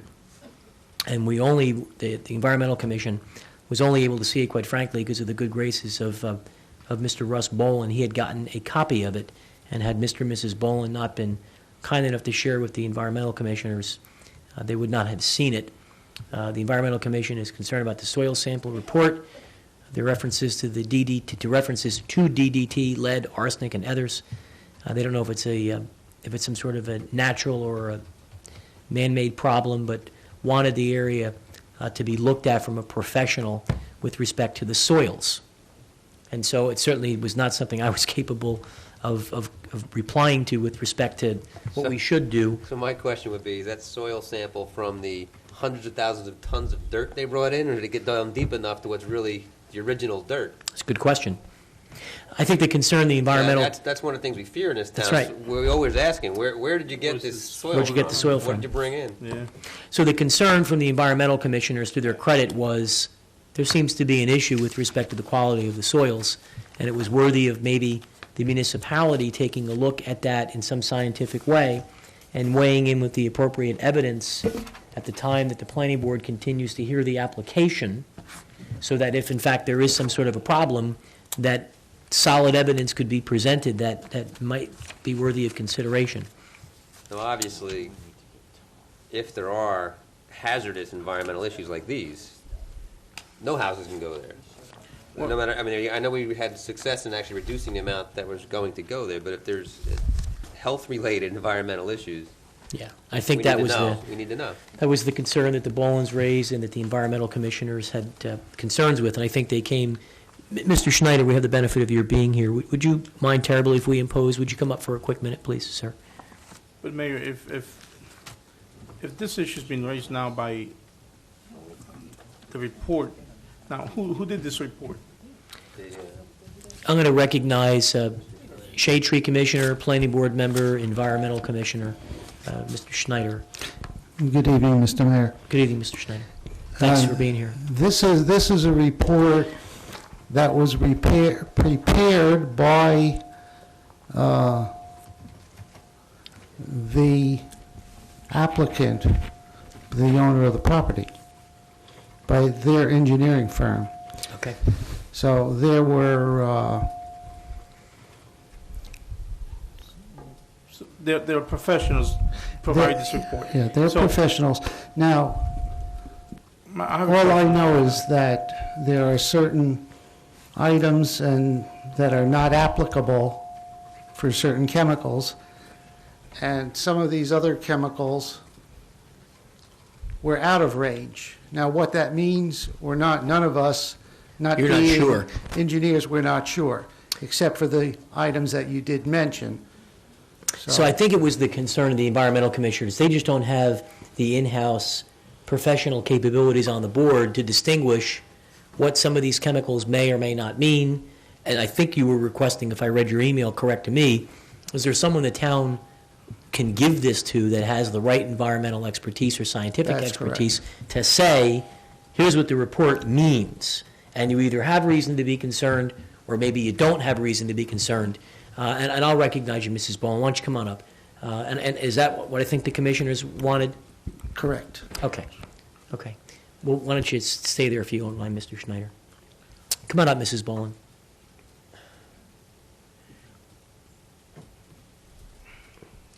If you would, Ms. Bowen, just give us your name and address by way of introduction. Sure, just got to pull that mic as close as you can. Is it, Mr. Schneider, would you make sure it's on? Check the bottom.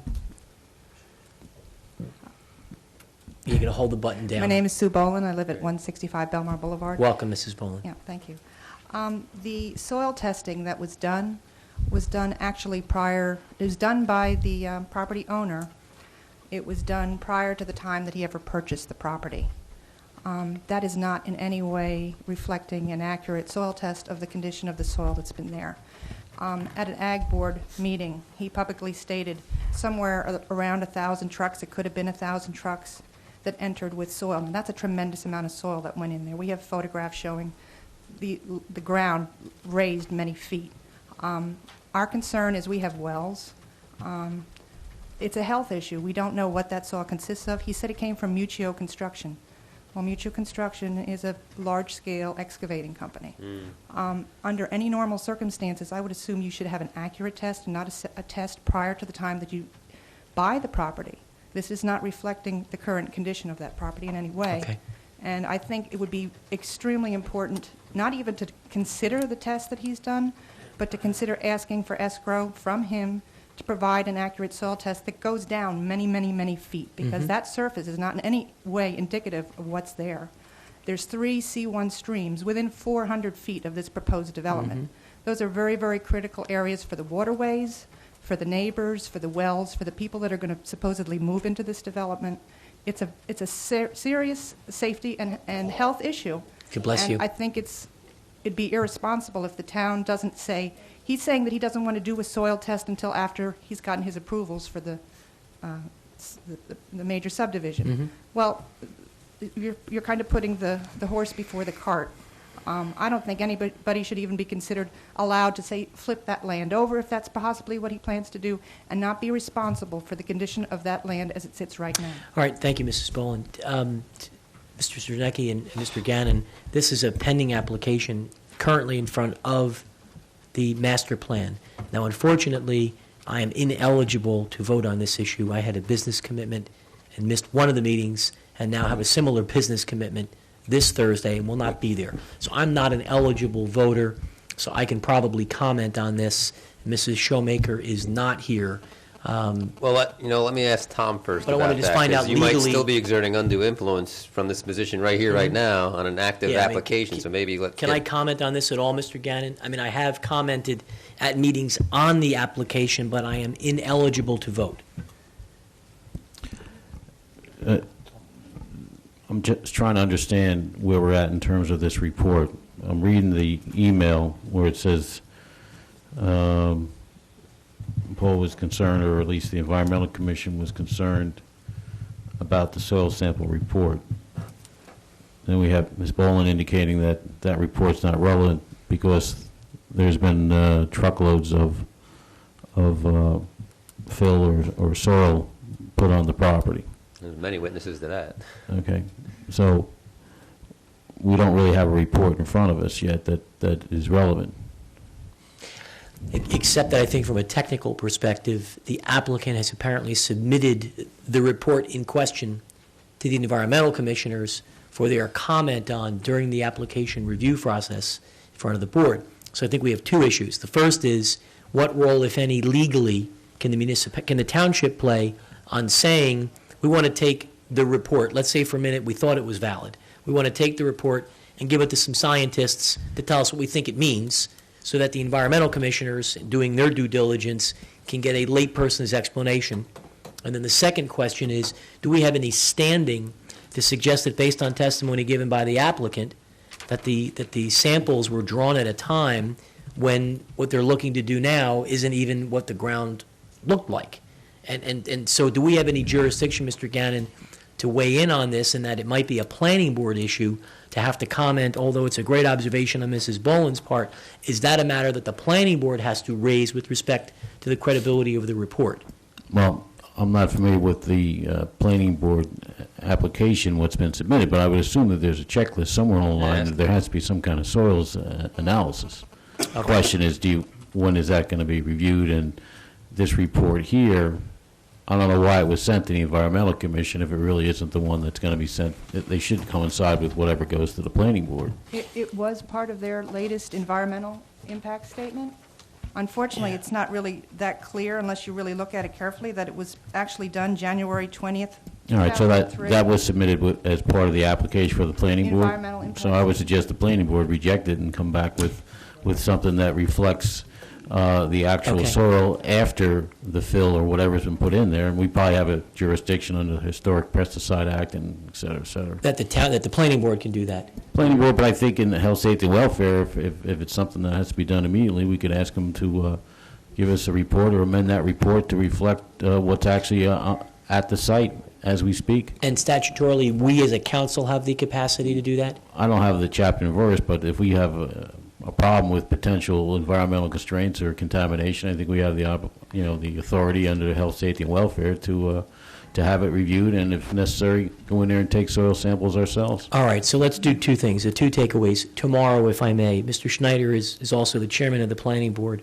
Perhaps you can have a conversation tomorrow, Mr. Schneider, with Mr. Gannon, Mr. Zernecki, maybe get Mr. Cucchiaro on the phone, have a quick three-way discussion about who's got the right jurisdiction, in that you don't have the law in front of you, and whoever does, we weigh in, and we...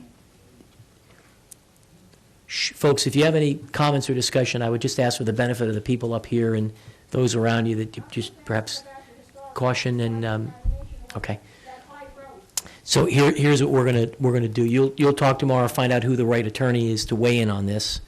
And then the second topic is, are you requesting, Mr. Schneider, is the Environmental Commission requesting that we give you some sort of expert reviewer to interpret whatever results you get. Maybe it's these, maybe it's some new report, but you're asking for scientific expert help to digest the results. Is that right? This report that we received from the applicant has chemicals listed on the report, such as DDT, arsenic, lead. We don't know if these are natural occurring, if they're Man-made, approved, whatever they are. man-made. Okay. where they were So you there need someone to before. take a look at We this have- report. We need somebody to look at this. All right, what I would recommend to the council on this point is that on this particular applicant, and perhaps any time the environmental commissioners feel like they just do not have the in-house capacity, that we give them, whether it's access to Brinkerhoff or whoever our consulting scientists are, that we give them the results and they come back with some sort of a report. Well, that raises a question. Do we actually technically have an environmental scientist on retainer like that? And if not, maybe we need to go out to bid to 3 or 4 If we don't, then we professional- would need to. Brinkerhoff is basically project-oriented. When we have a specific project for them, we get a proposal, and then the council decides whether they want to utilize their services or not. They're not on retainer per se. They're not like an appointed... There is not an annual Come on up, contract. Mr. Smith. Come on up, Mr. Smith. We don't have someone on retainer? No, sir. Okay. But So when you Brinker- say by product, that would then still have to go out to bid.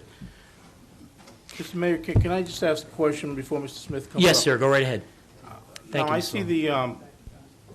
I see this note was sent to you by Mr. Schneider. Yes. Now, Mr. Schneider, when you sent this, were you representing the Environmental Commission? I mean, did they know that this is coming in front of us? Yes. They are aware of this? Mr. Schneider happens to be the planning board's environmental, No, no, Liaison. Mr. Mayor. so he is the environmental liaison to the board. Okay. Mr. Smith, I'll recognize you. Go ahead. You have something to add on this? Yeah, I just want to, first of all, identify myself, Don Smith, former Environmental Commission. I just want to clarify one thing. The historic pesticide survey is what the applicant submitted, which it would have been called for at one time or another. However, this study was done before tons of fill Yeah, that's what Mrs. Boland were said. brought in. That's right. Now, we have no problem with his historic pesticide report. I mean, he shows some DDT, some DDE, but they're at levels not exceeding the DEP's requirements. Now, our problem is we don't know what the fill contains. And also, the idea, I believe, that we had discussed at the Environmental Commission and what you had asked me this past Saturday at a meeting, what we had discussed at the Environmental Commission was that an ordinance be enacted that would allow, out of the escrow fee that an applicant puts out, that an environmental engineer would be provided, or an environmental consultant would be provided. And we do have a commission meeting coming up this Friday, and as you had asked, I did draft a letter to submit to the Environmental Commission to see how that was received. But my idea would be that if recommended by the Environmental Commission because of environmental impacts, that it be approved by, or sanctioned, it would be a better word, by the approving board that's going to hear it, be a planning board or zoning board. And then the escrow fee, if it's established by ordinance, would go towards an environmental consultant. Would that be doable, Mr. Gannon?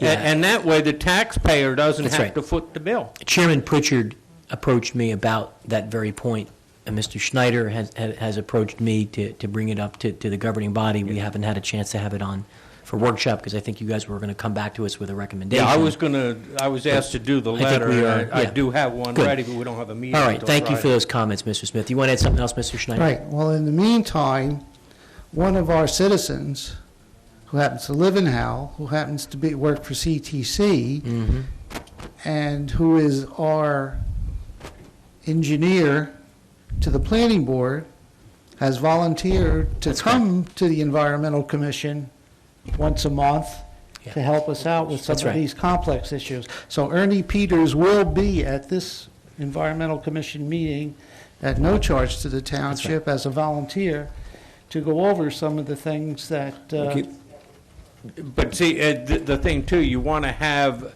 an environmental All right, let me- consultant that can testify before the planning Yeah, board.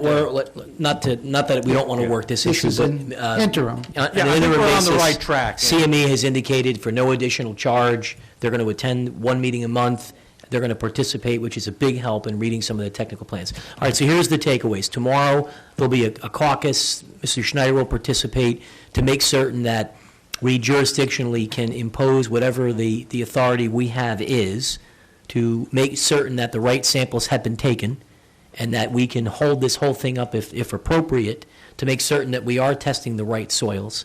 And then beyond that, we can see if we can get a quote from perhaps Brinkerhoff, who's done work for the town. We're sort of in an urgent situation, to see if we can get an estimate for them on what it would take for them to give us a translation when we get whatever the new study is, to give us a layperson's explanation on what the results actually mean. Is that fair enough, Mr. Schneider?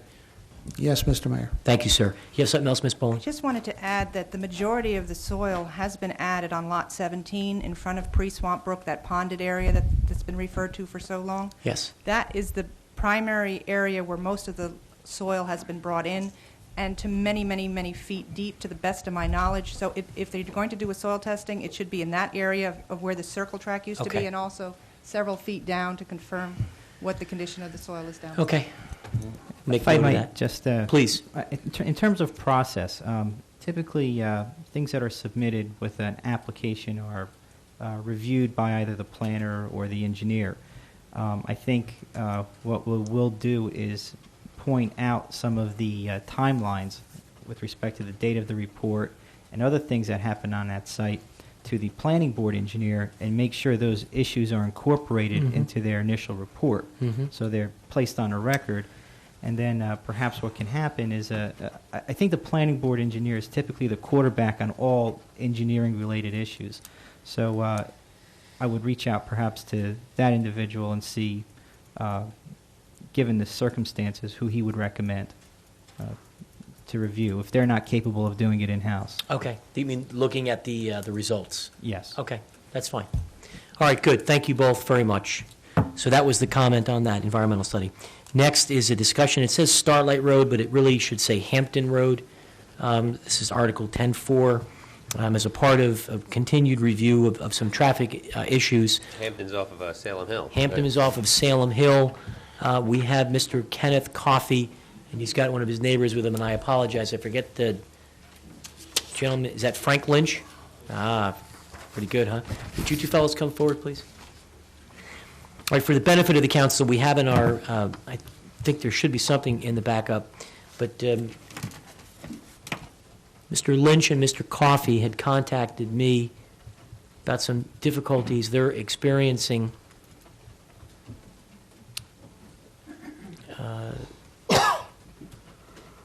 with respect to a traffic problem in their community. They've asked to be recognized, and so I'd like to turn it over to Mr. Coffey, who I've had some very pleasant email exchanges with. He's got some real creative ideas about this. Mr. Coffey, if you don't mind, perhaps introduce yourself for the record, and then just briefly overview what the current situation is that you are facing on Hampton, and perhaps get into some of the details that you think are appropriate that the municipality consider trying to help your problem. Okay. So welcome, both of you. Thank you. Can you hear me? We can. Okay. You know what? If you turn that over, there's a switch. Lift that up.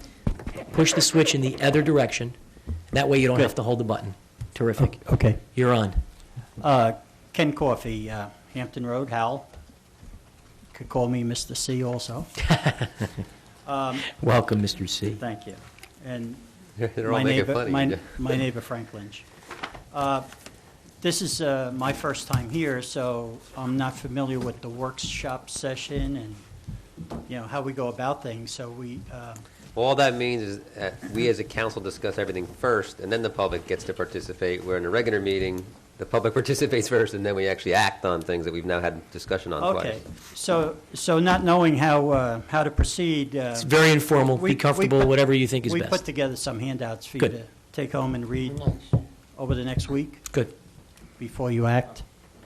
Yeah. All right, I'll give you a second to get these because it's Sure. Actually a PowerPoint. You can stick them in your PC or you can read them. Thank you.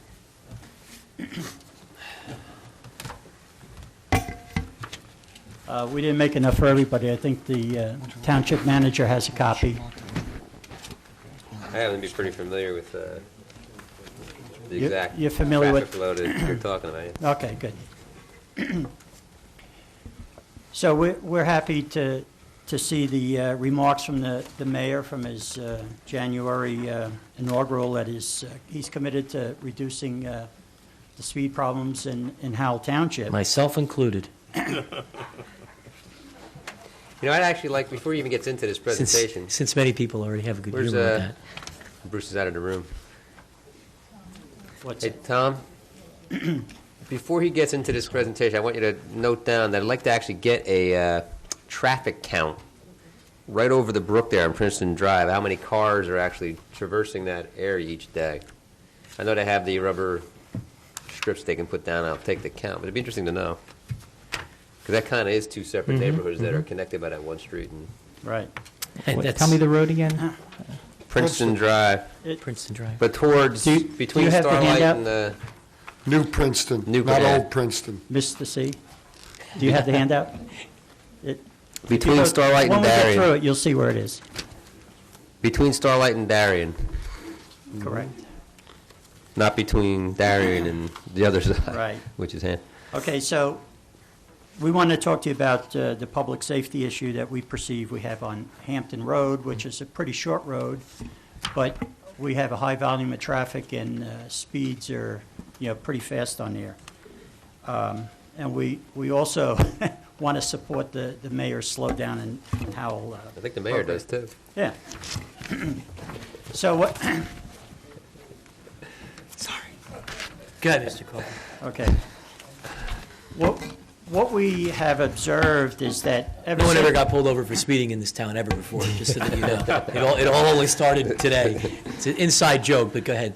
Many insiders know things that people like you don't get access to know. And we've been driving a lot slower since we've been on this campaign, so.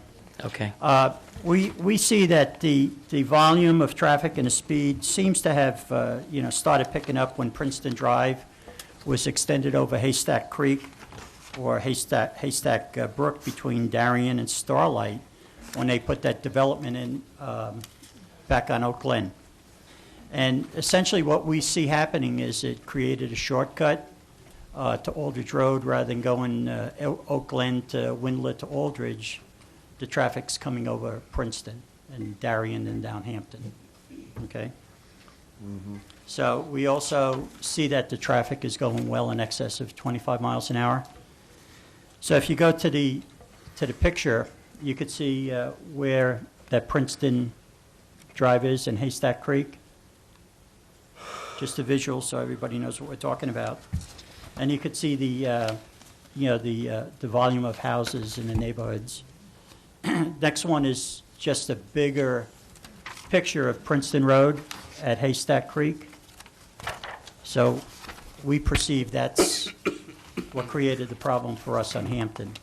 And of course, it's creating a problem for the people on Starlight, on Darien, and other adjacent streets. Okay. If you go to the next slide, you can see, this is the map with the highlight. You can see what, excuse me, what's happening. The purple is the way people used to go from Oak Glen Road to get to Route 9. So they used to go Oak Glen to Windlet to Aldridge to Route 9 and then go, south or onto 195, whichever.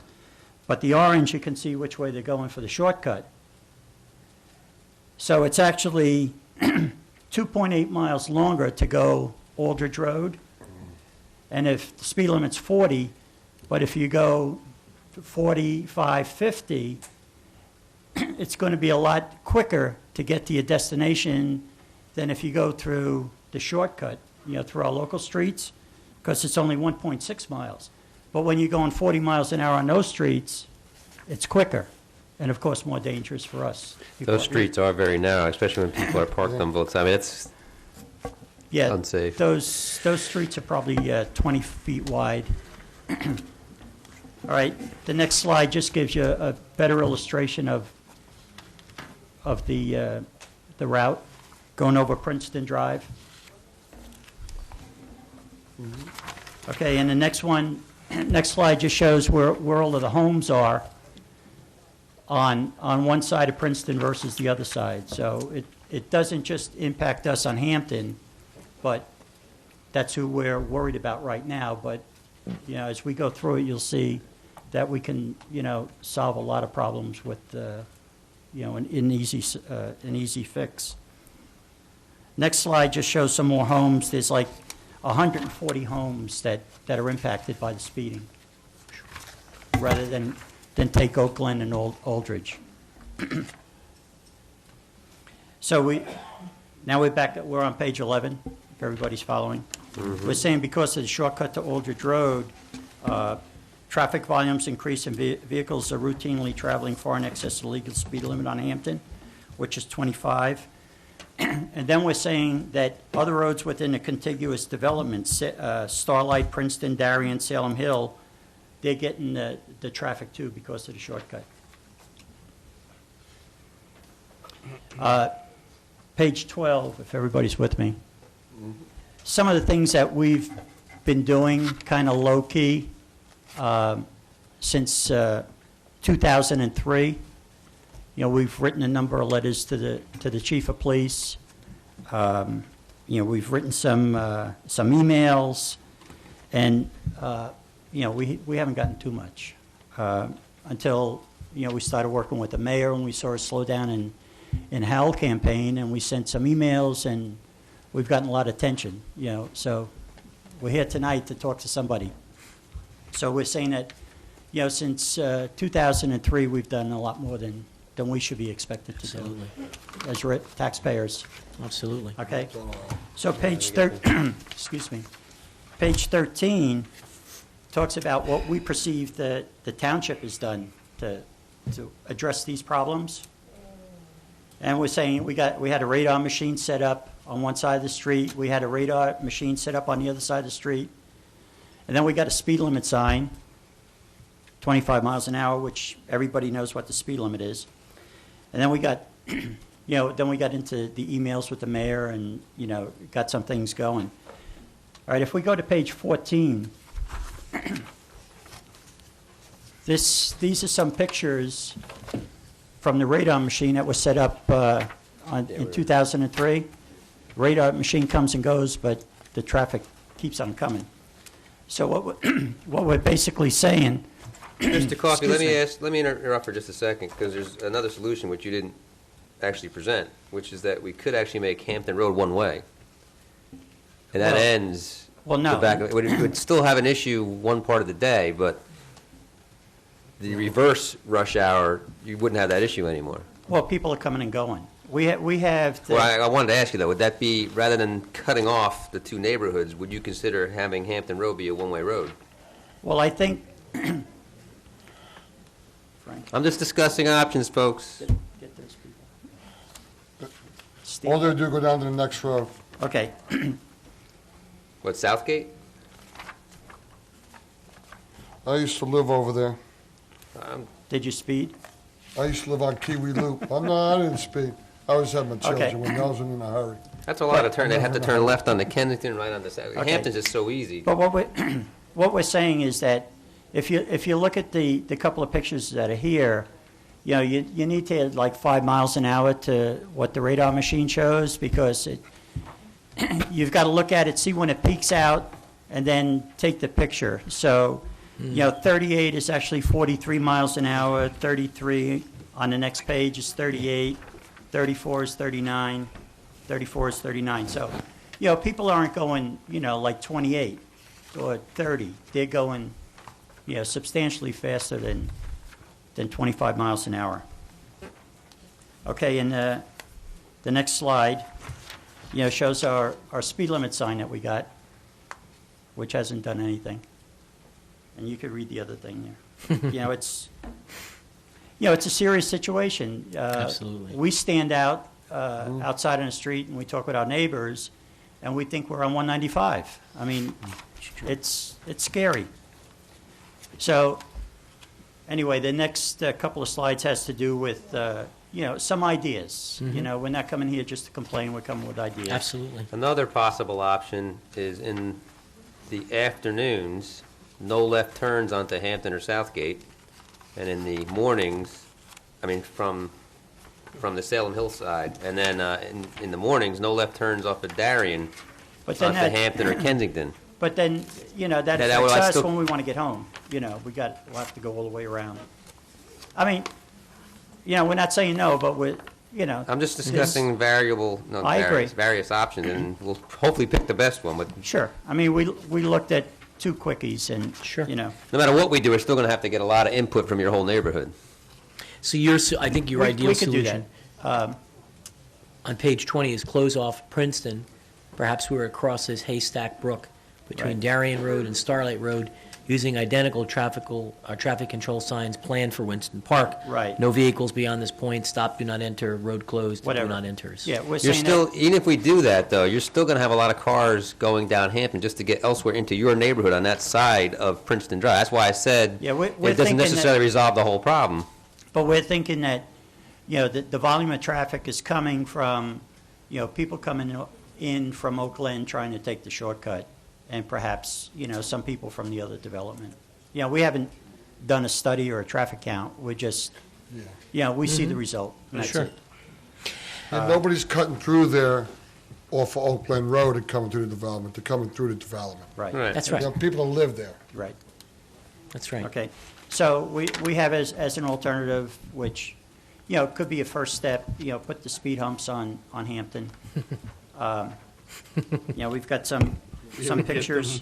You know, if you look at page 24, you know, the only reason we put that in, I think it's pretty current, but we looked at a statement that's on the Howell Township website, and I guess it's just some typos. You know, it talks about, you know, speed hump parameters, that it's got to be 25 miles or higher, which, you know, doesn't make any sense.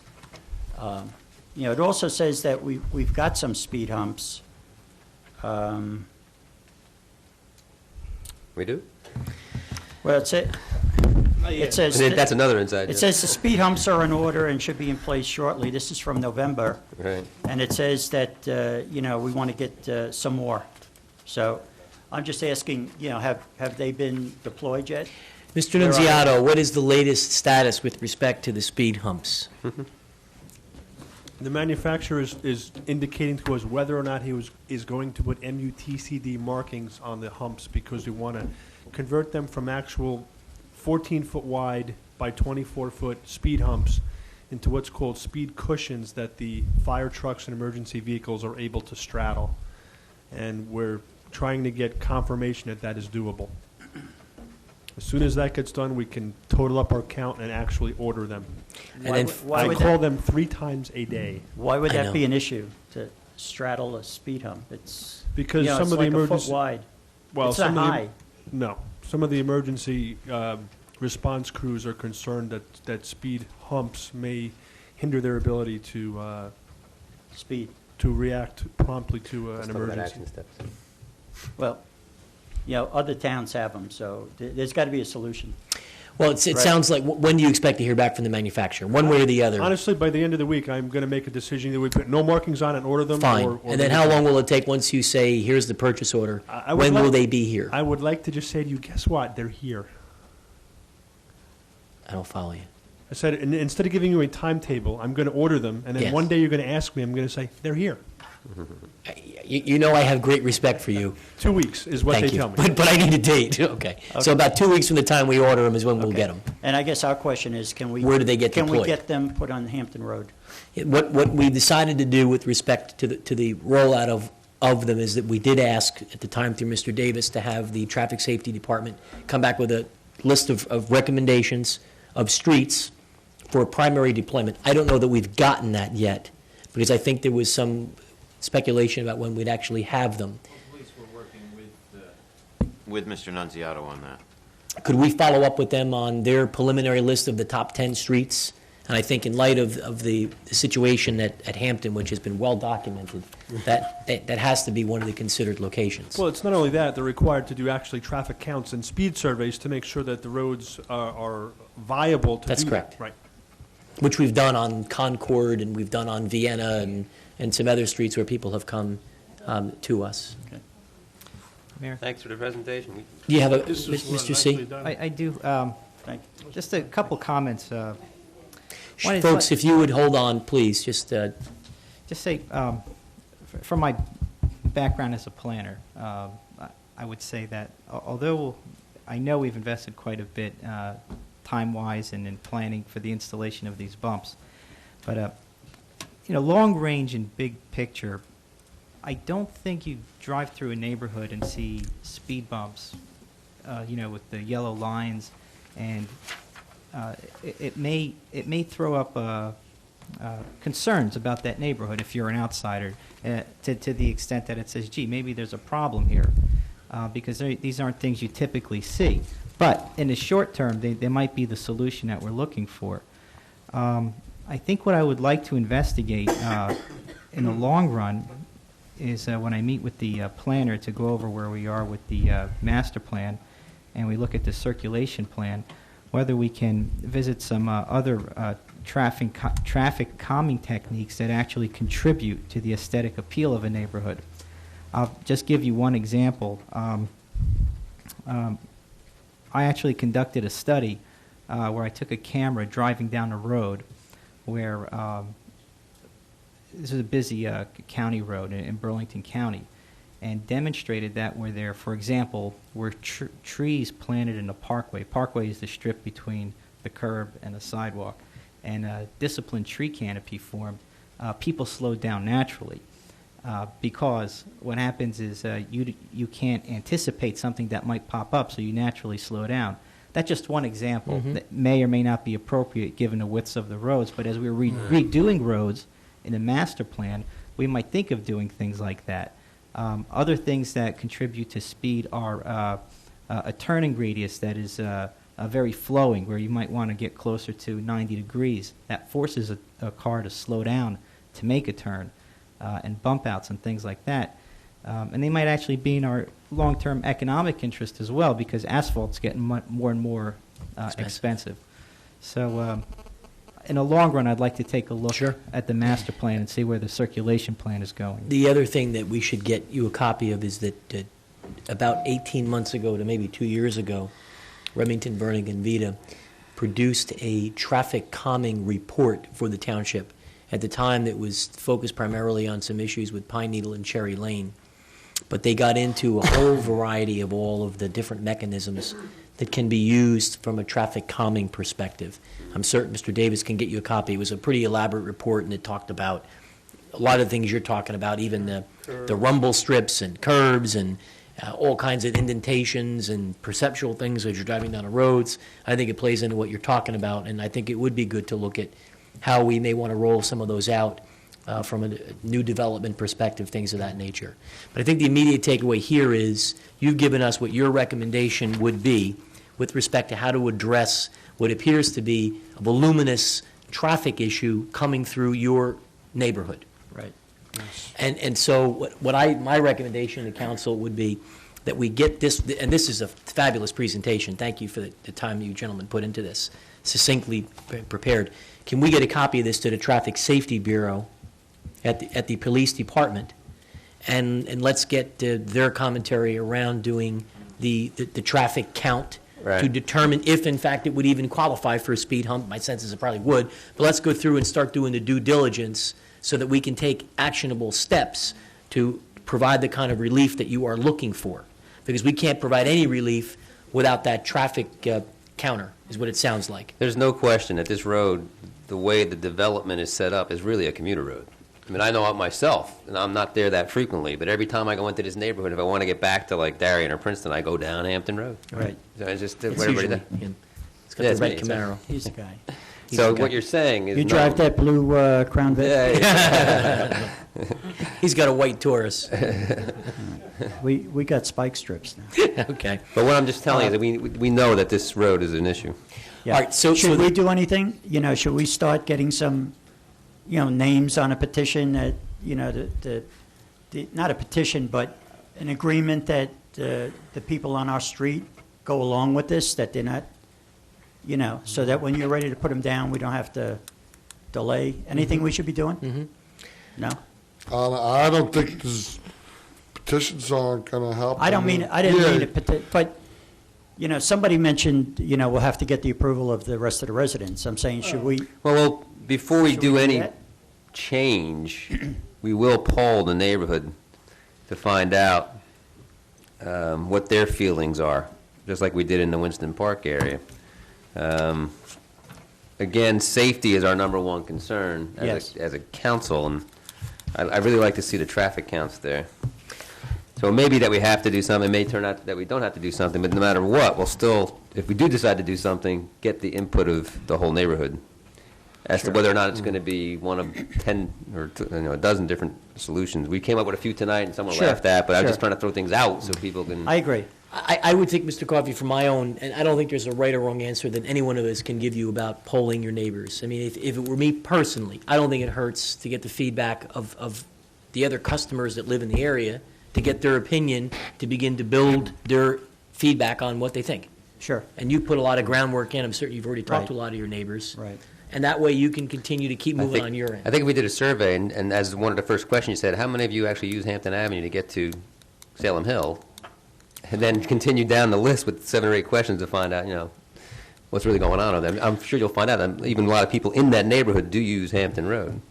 I don't think your neighbors, your immediate neighbors on Hampton Road, are going to be against if speed I agree. humps went out. I agree. I'm just addressing, Yeah.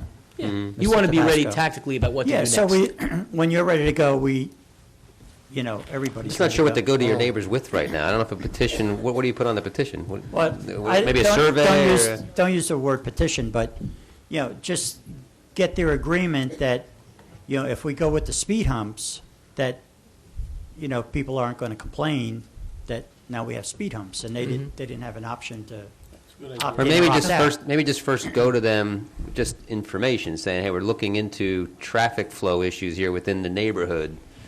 Hampton Road is one of the roads that has an issue, so just understand something's going on right now. Maybe not tell them anything more than that. I think based on what we've heard from the council tonight and what we've presented, that we'll make it a point to go to everybody in our neighborhood on both sides of the street, on the length of the road, tell them what we've brought to the council, ask their opinion on it, and then we'll know for sure exactly how they feel. Right. And I doubt they'll feel any less than we Yeah, do. No, it's a good idea. And then we'll get this to the police department so they can do the traffic count. Is that fair enough? We'll have them do that, and then they can get back to us. We'll keep it. I know we'll keep an open communication and keep you gentlemen updated on when we expect to get the results of that back. I'll send you both an email when we think we'll have those results back. And I think it's a terrific presentation. We'd like to help. Okay. I'd love to And send these are you, 2 neighborhood thank you. captains. So. I would love to send you 9 other roads, you give me the same reports on. Do what? I'll give you 9 other roads, give me the same reports. Okay, we're available. Thank you. Good job. Thank you both, gentlemen. I appreciate your comments. Thank you, and Mayor, you can take my name off the other listing there. You got it. It says Howell Library. That's for another time. No problem. All right, we're going to take a 5-minute recess, and then we're going to go We still have 2 into... more items. I'm sorry. We have the cable refranchising, And we also have the added on time of discussion. executive session. Yeah. All right, on cable refranchising, the township is to review and discuss refranchising issues. We have to prepare because we are allowed 3 years in advance of the expiration of the agreement to begin to prepare for negotiations. Well, as one of the issues thinking out of the box again, when we go into this discussion, we should have some demands as to what they provide us, even beyond what they're already doing. We're talking about eventually having some of our broadcasts be on demand on the computers that we have, but perhaps that should be something that can be picked on demand from the cable channels too. Channel 77 or whatever other channel they put there should be something where they can go in and pick a program, pick the council meeting from December or the planning board meeting from January, where you can actually do that as well. Well, apparently, the issue here is, the council apparently passed a 5-year automatic renewal extension to the original 10-year deal, which means we have a joint agreement from 1999 to 2009. So back in 99, our predecessors signed that extension, and it has an automatic approval through March 23rd of 2014. So apparently, the franchise renewal process may begin 3 years before the franchise expires. 09 actually is when it can, although there can be those automatic renewals. And so this is the time for us to begin to prepare whatever comments, alterations, to the Deputy Mayor's point, that we'd like to see in the refranchising agreement. No, we do have this Broadcast Media Advisory Committee. I guess we can This was delegate sent to some them. of the... I think this was sent to them, Peter, right? Was it sent to them? Yeah, they were copied on this. Mr. Davis, I know you're a little further along on this. Can you give us your perspective on what staff has done to date with respect to this? What you see is the initial phase in the renewal process. Mr. Savino, who's done an excellent job in putting it together, from our engineering department, is also, in addition to his other duties, the liaison, cable TV liaison. And he has been on top of this for these many years, from when we issued our original cable franchise. Well, somebody So this is really the blueprint of what we have to follow to get through the process. Yeah, somebody definitely needs to be the point person to... Well, he's always been the point person, and he's very knowledgeable in that area. Can we bring him in? assemble all the... That's a good idea. Well, yeah, I mean, one takeaway could perhaps be Mr. Davis, Mr. Zernecki, and Mr. Savino caucus pare down maybe a white paper strategy document that takes this outline and gives us a working framework of staff's immediate recommendations of things to contemplate. And then we can have a public hearing, take some comments from our residents who Somehow are the put it on the customers. Put it on the website. Put it on the website, get feedback from residents of things they'd like us to consider in the agreement, and then take all of that and put it together into a strategy document. Does that make sense? Yeah, Fine with that? absolutely. Fair enough? All right, so Mr. Zernecki, Mr. Davis, Mr. Zavino, you guys will meet internally, come up with your initial recommendations. We'll bring it here. We'll maybe have one of our special public participation meetings where we advertise, we want feedback, put it on the website. What's the timeline? We have 3 years, but, I mean, when do we really need to issue our requests?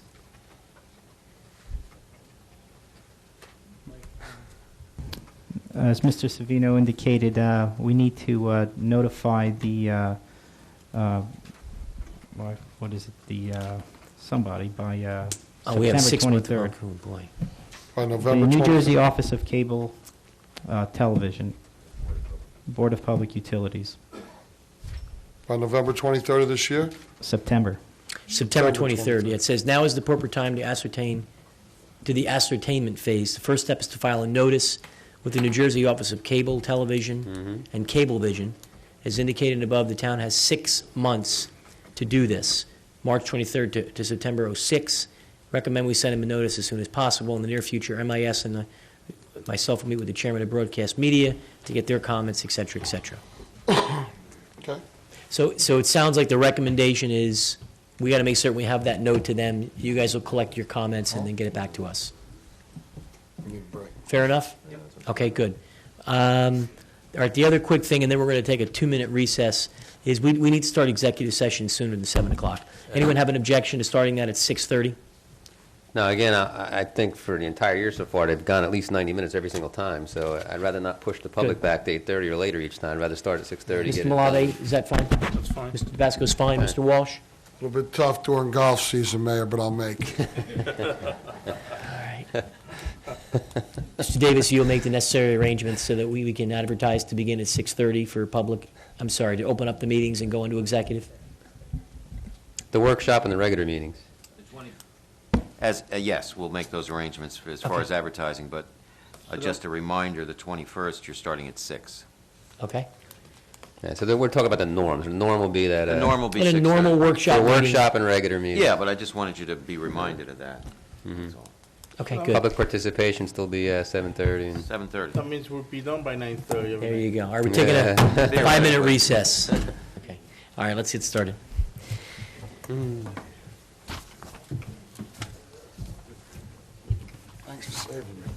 Okay, we're going to open the meeting up to the public. Ms. Calderon, welcome. As always, just please give us your name and address for the record. Nice to see you. I don't know that, is the red light on? When you look down, is there a red light on? No. Just turn it on underneath, and you won't have to push the button. Okay, do me a favor, just lift it up. No, just pick up the, okay. Mr. Filiatro's got it. I don't know why it was turned off. Thank you. Marie Calderon, 45 Mariners Cove, Freehold, New Jersey. I'm here tonight, actually, Abe, I had some letters to show you, but Abe got ill, he was going to speak tonight. Yes, yeah. And he took everything home with him. Okay. I think I know what he was going to say. We're here about the back of Moore's Landing. We're very concerned about it. There's 2 builders and 2 issues going on at the same time back there. One, Mr. Annunziato answered a lot of my questions. I did send you a letter certified, hopefully that maybe you could get back to me. And I don't know that I've seen the letter. I have it signed by the clerk of Okay. the office. Do you remember the day it was taken? Approximately when it was received? I have the date at home. I have the Okay. about a week ago. I haven't seen, had you guys seen it? Did you get the letter? Did you? Okay. Maybe- Well, look, if you could check, Mr. Davis. And maybe that you could have answered some questions, I wouldn't have to come down here. Mr. Nunziato answered a lot of the questions. He also had some stuff printed out, because I went down to the clerk, and I Just couldn't get... Push that mic a little away from you tonight. They're picking up too well tonight. Okay. There you go. I couldn't get some of the information I needed because had a death in the family. I missed about 2 meetings, but I didn't miss. I come down regularly on a regular basis Tuesday and Thursday to see if any applications have been put in on a lot behind our house, 139, lot 12, and also to check on the lot for Abe, which is 139.16. He answered a question tonight that on lot 139.16, it doesn't have to come to you. It just goes to the planning board and could be decided there. So I did find out that our battle has to be with them, but we should be notified as to when it's coming up or what their recommendations are going to be, because it's a serious issue. It's an issue that can affect not only the houses in back of Moore's Landing, it can stop the waterways going back into Longbrook, it can go on to Burgerfield Road, the flooding. As it is now, at times, it goes on to Route 9, going where the 7-Eleven is, was that Casino Drive? Casino Drive. Sure. Now, the other builder, in this letter that I sent to you, I put that I want to be notified as to when this application is set forth. Now, I'm getting my information from Freehold Township because I think they're very organized as far as what you can find out from them. And he sent for a letter, one of the builders called Seminole Group, along with the DeMarzo, had sent for a letter of interpretation, which we did get back. You just got back. I checked on it. I got it today from the planning department. And I found a few discrepancies in that. I also called on it, and I am appealing that because I found that there are discrepancies on what they're saying as opposed to 5 years ago, what they had said on another piece of property. But my main concern is when I go down to check on things, I still am uneasy. I see how you put it add-ons tonight. I don't want us to be an add-on on this property in back of Moore's Landing.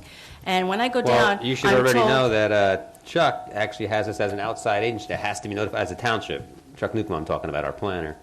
So we will be involved in Freehold Township's planning process. It's still in Freehold Township where that's going to happen, but we are an outside agency now. Well, actually, the houses on Abe's property, lot 13916, are going to be the houses for Freehold Township. The only thing that's going to be on Howell will be the problem, the crap. And like I said, in Senator Singer's letter, he couldn't even understand why it's an issue. You know, Howell should be protecting us, but that's another issue. Well, I that's can't- what I'm trying to convey to you, It that shouldn't we even be an are, issue. even with the homes going into Freehold Township, that application will not get approved without us being involved now. You just told me that only the planning board would decide that application.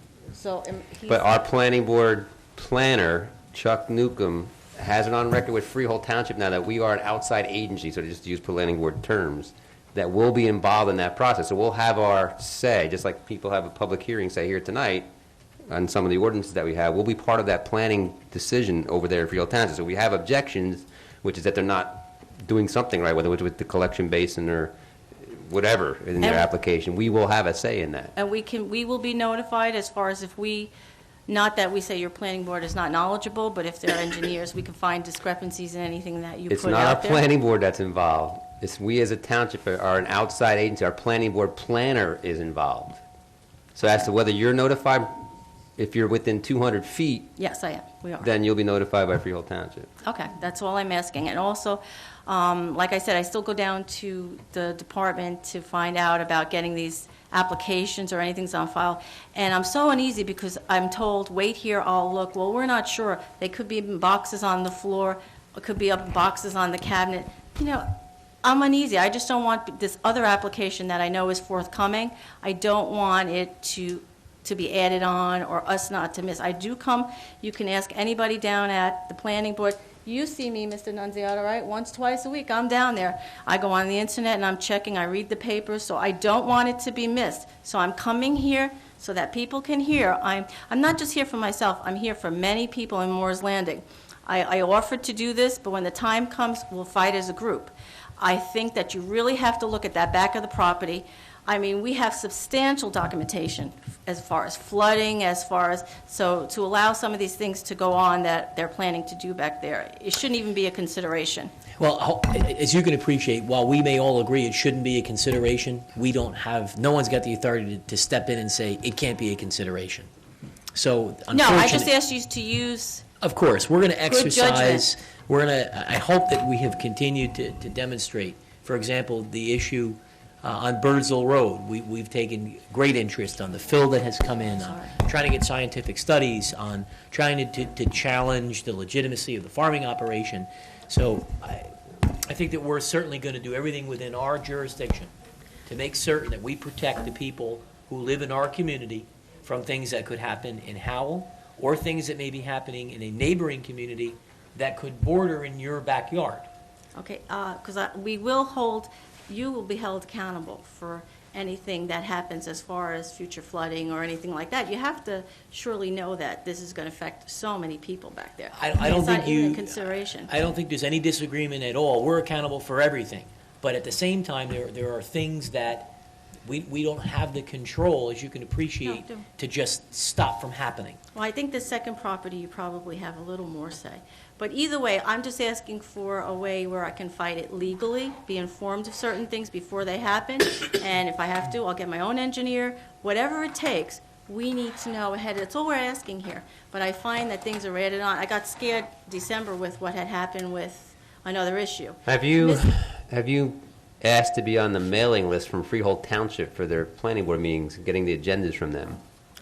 I go down there regularly also. That's I guess not what I I'm could asking, ask though. them. You I might will wanna- ask them. I didn't know if yeah. I could do that. I will call tomorrow and see if I can get a mailing on that. But I do go down there regularly to check. All I ask is that you watch what's going on back there. I know, it's not, the only thing that's going to be put on that part of the property is the crap in Howell Township, is the basins, and cause problems I don't see you generating anything from it. And this other property as well. So I can't even understand why we're here. I really can't.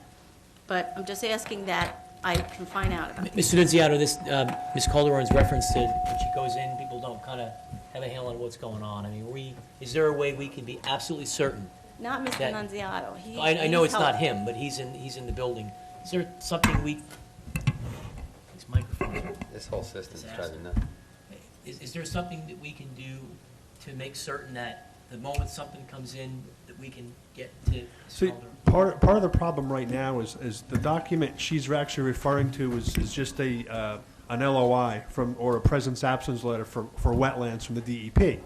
And this is a document, again, they hired an environmentalist who flagged out wetlands. They surveyed it, they submitted it to DEP for confirmation and/or verification. Right now, there is not a formal application that's been submitted to the board, so we don't have anything on file that references a subdivision or a development plan. So that's why there's some difficulty, because the planning board will come down and say, we don't have a case number, we don't have a project number, because they're doing the legwork in order to, create a subdivision. So in some cases, there is no information because they're not at that point yet. But on Abe's, there wasn't, he had the same difficulty Yes, as on- well. on He's been his- down there, he's an 80-year-old man, he's been down there and calls daily on a daily basis. So I just want us to be informed. Just give us let us fight. If you won't help us, let us fight on our own. We'll try our best. But we're willing to do it. Okay, that's all I ask. I will say also that we have a vested interest in that area. We actually paid as a township to dredge the river there not that many years ago. And before we did that, we had our OEM team constantly out there helping all those homes that got flooded out down there. So we do have a vested interest as a town and have spent money in the past to help out that neighborhood. So don't think we don't care, because we do. But if it's any concession, if you do have anything that you need, you can certainly leave a message with one of my secretaries if you Well, I run into sent a wall, certified and I will. letter. I sent a certified letter, so I said I thought maybe I could get some I information. don't. It might be in our have any- packets I mean, it could be tonight. in our packet that we just So we're hasn't gonna been get there. distributed to us. But we'll certainly be on the lookout to make certain we see that letter. I'm sure Mr. Davis, your team could look at, I'm certain it's in the We'll process take a of being look. shipped I to us. don't remember the letter in particular. I mean, Okay. let's not lose sight of the fact either that this whole project is emanating from Freehold Township. Right. Exactly, my point. Okay. Okay, Ms. Feitengruber, welcome.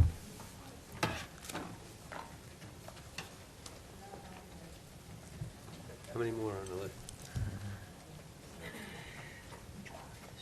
Good evening. 8. Hi, Ms. Feitengruber, welcome. Welcome. Obviously, I came to talk about the hotels, but I just want to bring a few things to your attention that I spoke to Mr. Coffey and Mr. Lynch out there.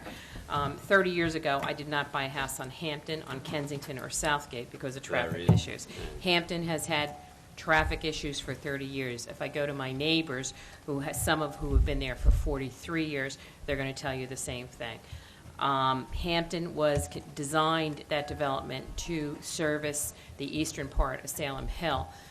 And some of what is being recommended to you, no left turns on Darien, Hampton, or Southgate, would direct traffic down past the school, would require people who live on Brook Hill either go further down to Northgate and come back in, or worse yet, have to go all the way down, around, and come back up. Understand, there's been no recommendation. I know. I was just tossing out ideas. I just want to give you the other perspective before you have 1,000 angry people here. The other thing is Oak Glen Road also, with Old Princeton Drive, all of Oak Glen development attends Newbury School. So you would effectively cut those people off from the school if you close off that road.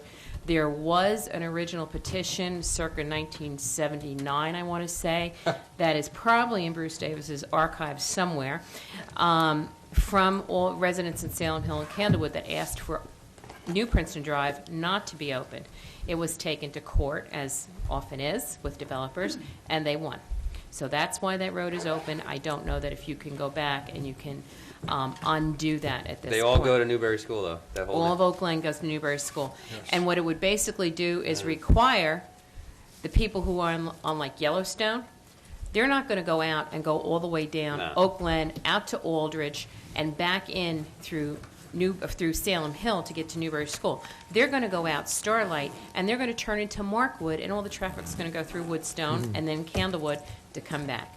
I do think the ideas of a rumble strips, with all due respect to Mr. Zarnicki, he hasn't lived here for 30 years, but with all due respect, the rumble strips are probably a good idea on Hampton. Hampton has had that traffic volume for 30 years. The majority of people coming out of New Princeton do, when they get to the four-way stop, well, it isn't a four-way stop, but they get the four-way intersection, do make a left and then onto Darien, and then make a right into Newbury to travel up to Salem Hill. But we do have the occasional, 3 of us lost garbage cans about 2 weeks ago because somebody decided to come down Princeton Drive at a high speed and do target practice with our garbage cans, which fortunately had been collected already, And my only solace was mine was well dented and really not usable anymore, but it had a huge black paint chip on it, so that I know that whoever did it at least took paint off their vehicle, if not put a huge dent in it. So before you do those things, the other thing I would ask is that perhaps you talk to the police department and have them step up some enforcement, perhaps give out warnings, because the people you're going to ticket are going to be residents, and maybe some of them just need to be reminded that we do have a lot of little kids still, and Hampton is one of the areas that people do come down a lot, along with Kensington, because Kensington, anybody who walks to Newbury generally goes down to Kensington too. So if you would think about those things. Okay. I had the opportunity over the weekend to talk first with Mr. Walsh about some of the concerns about the hotel, and then last night at a meeting with the rest of the council members here. And I know some of you made some notes, and I promised you I would bring you back more information. I've looked at approximately 24 ordinances around the state in communities that are of a typical character of Howell Township. I did not look at ordinances in Secaucus or Bergen County, Essex County, because quite frankly, those are urban areas. And if they want to have 12-story hotels, God bless them. Let them do it. But anyone who comes to Howell and says, we really need high-rises, well, it's time to go back to where there's high-rises. There's a reason we do things in this town, and I don't think we want to see it paved over from Adelphia Road to Newton's Corner. A bank hotel does offer some economic advantages. I'm not going to argue that. But when I spoke to you about 3 months ago, I believe it is now 2.5, 3 months ago, I told you of my concerns with the ordinance. The ordinance came back from Mr. Newcomb, and it came back worse than it was originally presented, at least in my opinion. The acreage went from 5 acres to 3 acres. The parking spaces, although tweaked a little bit, still were not adequate. And with this facility being on Route 9, you're not going to be able to park on Route 9. It's going to force overflow traffic into the neighboring developments. And if you think you've had a row on your hands in the past, just wait till those people have to put up with people blocking their driveways. The new ordinance that is now here also dropped the number of rooms. Now, I thought I saw 2 weeks ago, when it was originally being reintroduced, 100 rooms. It's now being dropped to 60 rooms. That, generally, in my research through the hotel-motel industry, indicates a lower-end type of motel, an Econo Lodge, a Motel 6, not even a Comfort Inn or a Marriott Courtyards. It indicates a lower tight-end hotel. I think that is a mistake. If we're planning for the future, let's plan something nice, not something that in 10 years we're going to hold our head and say, what did we do for ourselves? Of the ordinances that I looked at, most of them made the banquet facility a part of the facility. In order to access the restaurant, you had to walk through the front doors and lobby of the hotel. That is a very good idea, because you're not going to want to put extra, with all due respect, retail in there's going to be one street in and one street out. Those people are already landlocked in that little development there. There's no other way for them to get out. And to ask them to start driving around circuitous routes to then go to Route 9, come north, take the jug handle to go back south on Route 9 when they can now come out northwards really isn't appropriate. Any retail use in the ordinances that I looked at, the retail use was mandatory that it be interior to the facility only, not another strip mall. The retail use in most of the ordinances I looked had to be accessed from only inside the building. In addition, it was limited between 500 and 1,500 square feet. There's lots of clothing stores and everything else to buy things, goods and services. It's not like it was 30 years ago in Howell Township. There's a lot of places to shop. I don't think we need to be funneling people down a street that basically is only one entrance and the only entrance into the development.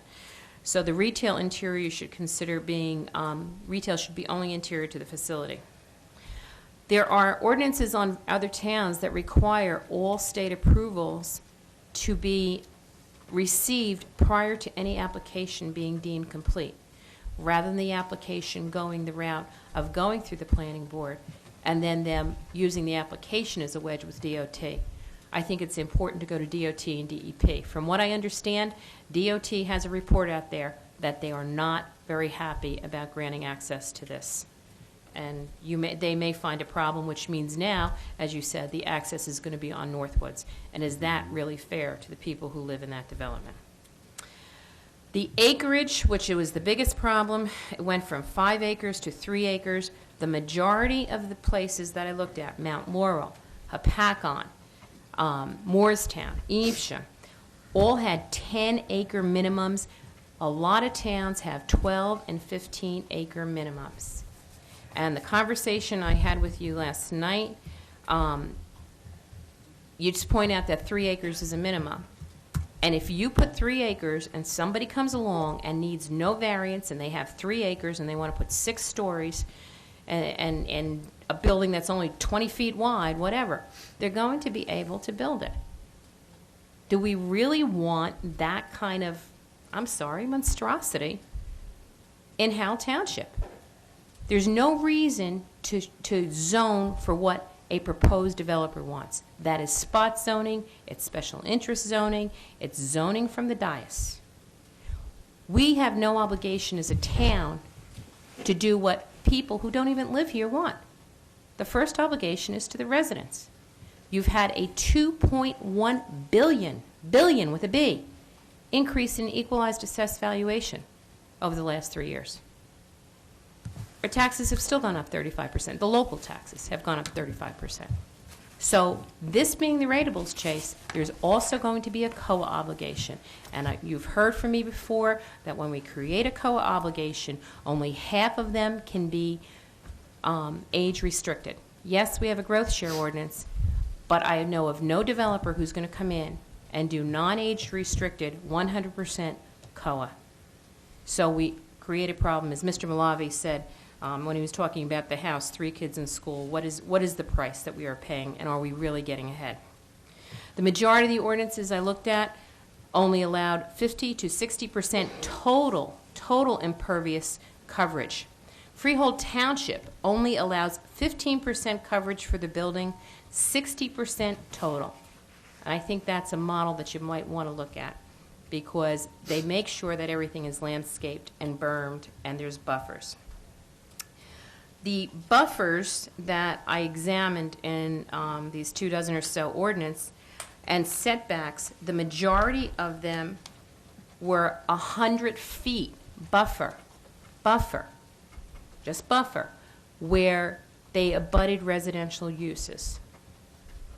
And that is something you really need to consider. 25, 35, 50 feet isn't going to do it.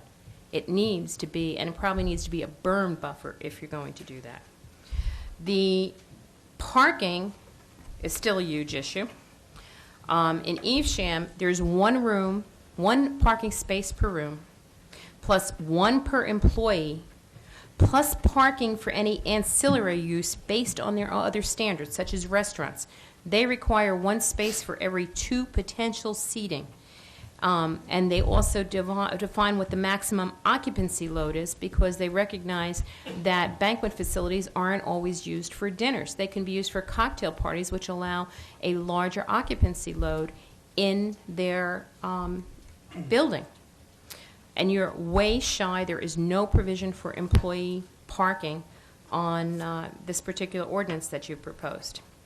The retail, including the interior, requires 5 units of parking per 1,000 feet. It also goes on, in Mount Laurel, they have 1 for every 2.5 seats, or 1 for every 100 square feet of floor area, whichever is larger. There's also requirements, 1 parking space for every 2 employees. There's no employee parking requirement in your proposed ordinance. It goes on to define what parking is. And given the crowded areas in hotel and banquet facilities, parking stall dimensions have to be 10 by 20 feet. Not 9 feet, 10 by 20 feet. The parking aisles have to be 25 feet wide. As I said to you last night, we don't want to be putting a size 10 foot in a size 6 shoe. We're not Cinderella. Compact car spaces are limited by a percentage. In many of the towns, you can only put 20% of your parking spaces over to compact cars. Because the fact is, with a lot of people driving SUVs, you need those 10 by 20 parking stalls. There's no requirement in your ordinance for off-street loading or for a loading berth. And the majority of the ordinances I looked at required loading anywhere from 1 per hotel up to what was based on square footage. 1 for 10,000 square feet, 2 for 10,000 to 25,000 square feet. Every additional 20,000 or square feet or fraction thereof, 1 additional berth. Where are you going to put the trucks? There's nothing in the ordinance that requires that loading berth to be screened. Well, you don't even have a loading berth, but the loading berth, there should be requirements for it to be screened, particularly if it's going to back up to any residential use. The loading berth also should be no more than 12 feet in width and 45 feet in length, but you do have trucks deliver to hotels, and most of the hotels we looked at do have some type of loading area. Most of the ordinances I looked at, in fact, virtually all the ordinances, none of them had a 70-foot requirement, a 70-foot allowance. The majority of them had a maximum building height of 40 feet. Some towns, it was either Moorestown or Mount Laurel that I looked at, had a 35-foot requirement. Cape May has a 35-foot maximum height requirement. Very few of them, there were 1 or 2 that had 50-foot requirements. And your 40 feet seems to be what the majority of the towns have. Most of them also have requirements that the sign cannot exceed the maximum height. And I know that was a consideration because this facility may want to put a sign that's visible from Route 9. Well, that would probably require, not Route 9, from 195.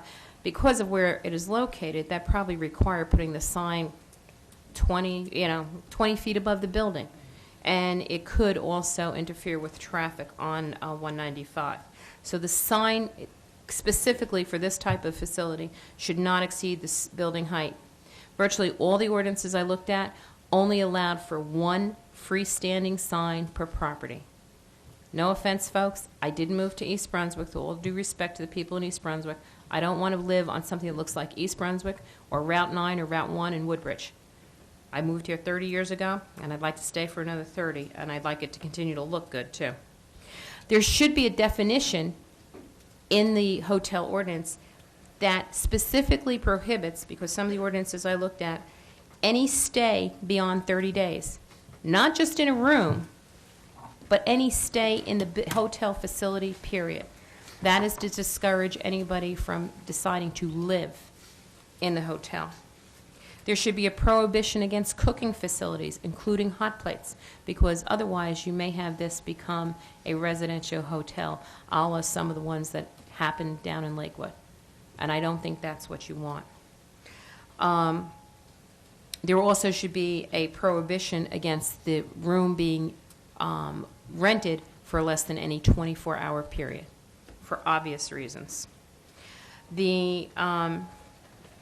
Finally, one of the things I want to mention, and I think I have a few other things here, but one of the things I want to mention is that you need to go back and revisit the local hotel motel tax. If you need revenue, it is a tax that is paid by the people who come in. There isn't anybody I know who says, I'm not going to a hotel in Florida because I have to pay an occupancy tax. There isn't anybody who says, I'm not going to go stay in Atlantic City because I have to pay they believe they call it tourism tax, but it's a room tax by any other name. You folks had it up before you, and there was some people who didn't want it put in. And right now, the only, quote, hotels you have right now are the Flame and the Moon Motel and that little thing over by Ivy League. And quite frankly, if they don't like it, too bad. They have to charge their people. My understanding is the Moon Motel, like the Flame Motel, is housing people as housing. And that's not what we want in this town. No offense, that's not what we want or need. If you want a nice facility, it's gone from being a Hyatt to being a Hilton to now being a Holiday Inn. By the time you get done with it, if you put it through the way you have it set now for discussion on the 21st, who knows what you're going to have. This ordinance needs a lot more work. I volunteered 2.5 months ago to work on it. And I know I'm not the only one who has gone out and done research. I'd also like to point out that you may want to adopt a resolution indicating your intent to not pass this and to reintroduce it on the 21st. Because my guess is between the field usage, this, and a couple other issues you have on, you're going to well exceed the occupancy of this room. And you can't just move the meeting because you've advertised your ordinances for a public hearing in this building. So you can't just move it over to the middle school. You would have to re-advertise and start all over again. Did you have a question, Mr. Malabi? I saw you. Just answer for Mr. Filiatro. Jeff, didn't we revisit this hotel-motel tax issue? And because the state was actually mandating that we... You have to adopt that- an ordinance if you I want to believe collect the we- local portion. At- And you at the voted it down. beginning, about a year or so ago, this came up, and I know we were against it because we didn't want to tax the people on that. But then you came back to us and you said, I believe that the state was charging, or the hotels were collecting it anyways, and it was all going to the state.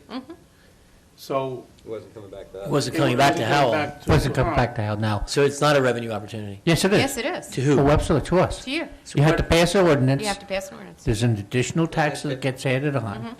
I looked up in the internet for the fourth quarter of this year. There are 146 municipalities that have adopted the ordinance.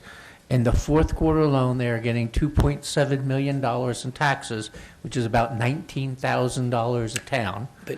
A quarter. But does that include big towns like Atlantic City and Cape May? It's all towns have adopted the ordinance in New Jersey. So yes, it's big towns and it's little towns. No, I mean, your point is a good one. It's just that if you've got Atlantic City, Cape May, Wildwood and Wildwood Crest in there, it probably skews the distribution of money per municipality. Wildwoods in Atlantic City are covered under different legislation. My slant on this really, and why I proposed the hotel tax in the first place, is it's paid by transients that move through. It's not an additional cost on the residents, and any form of revenue is a form of revenue. And even if it's $1,000, it's revenue to this town that as CFO I brought to you. Certainly we can look at it again. I've done some preliminary research for Mr. C. And I testified on that behalf. Maybe you can get out the old minutes for them, Bruce. But I know I testified on behalf of the ordinance. And it doesn't impact the business owner, it doesn't impact their property tax, it doesn't impact the resident, except that now you have a revenue coming in.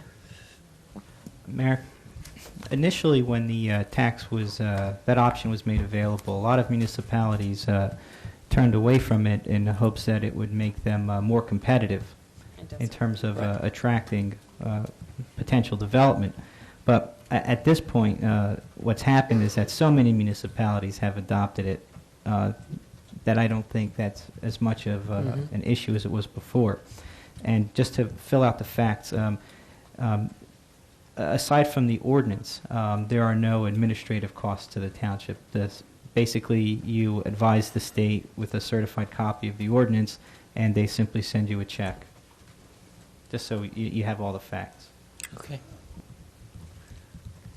I would just ask that you would consider also the fact that you're going to have a probably standing room only on March 21st, because whether or not you even indicate that, and you're not going to be able to move the meeting because you've advertised your ordinances. It's already been indicated that we're not going to take action that night. It's just going to be to get some feedback from the residents.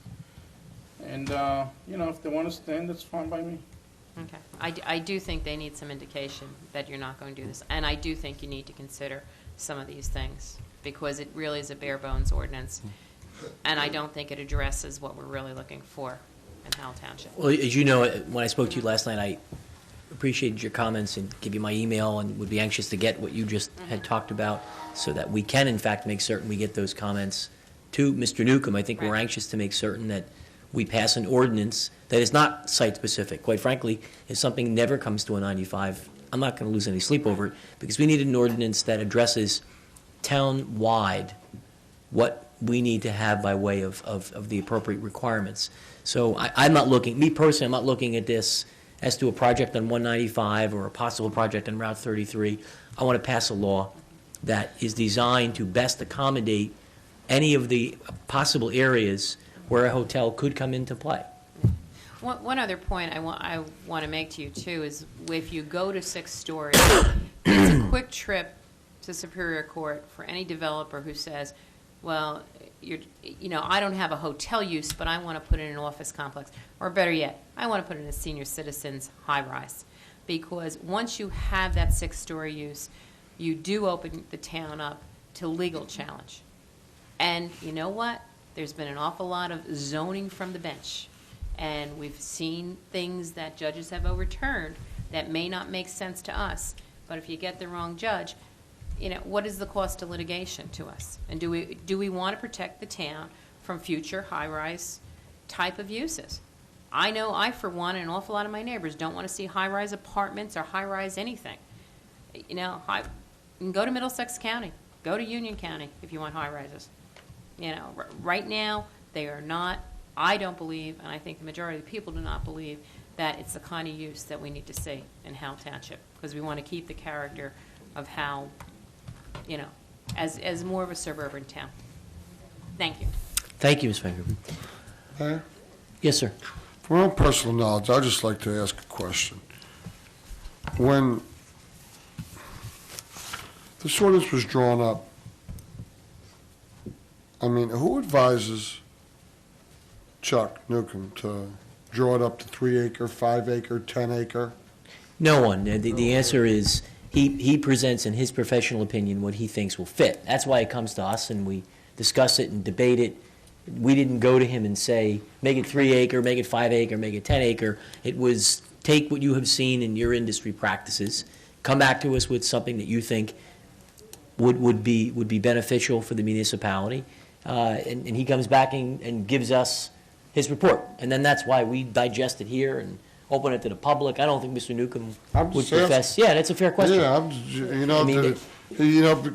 listening to those Weingruber speak, it sounded like ordinances were a lot stronger than this, and a lot of municipalities that were the same. I wonder how he judged it like this.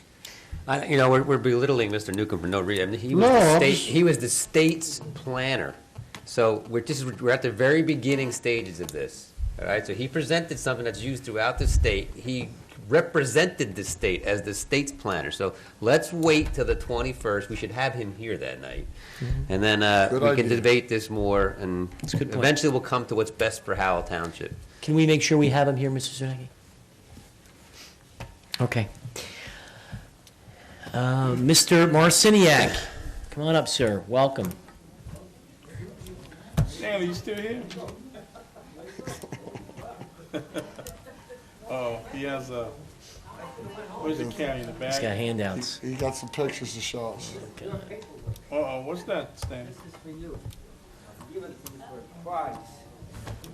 Well, I'm pleased to report that Mr. Walsh is your personal liaison for issues that you have. And so he would be delighted to meet with you at the conclusion of this meeting in my office for as long as it may take. Isn't that right, Mr. Walsh? You got some pictures for me, Mr. Marciniak? Not all right, now. For the record, Mr. Marciniak, just give us your name and address, please. Jerseyville, all right? Thank you, sir. Welcome. 9B23. Okay. The environmental services for the WDI project. Laura Brinkerhoff. Mm-hmm. Peter, will you explain what you want to do there?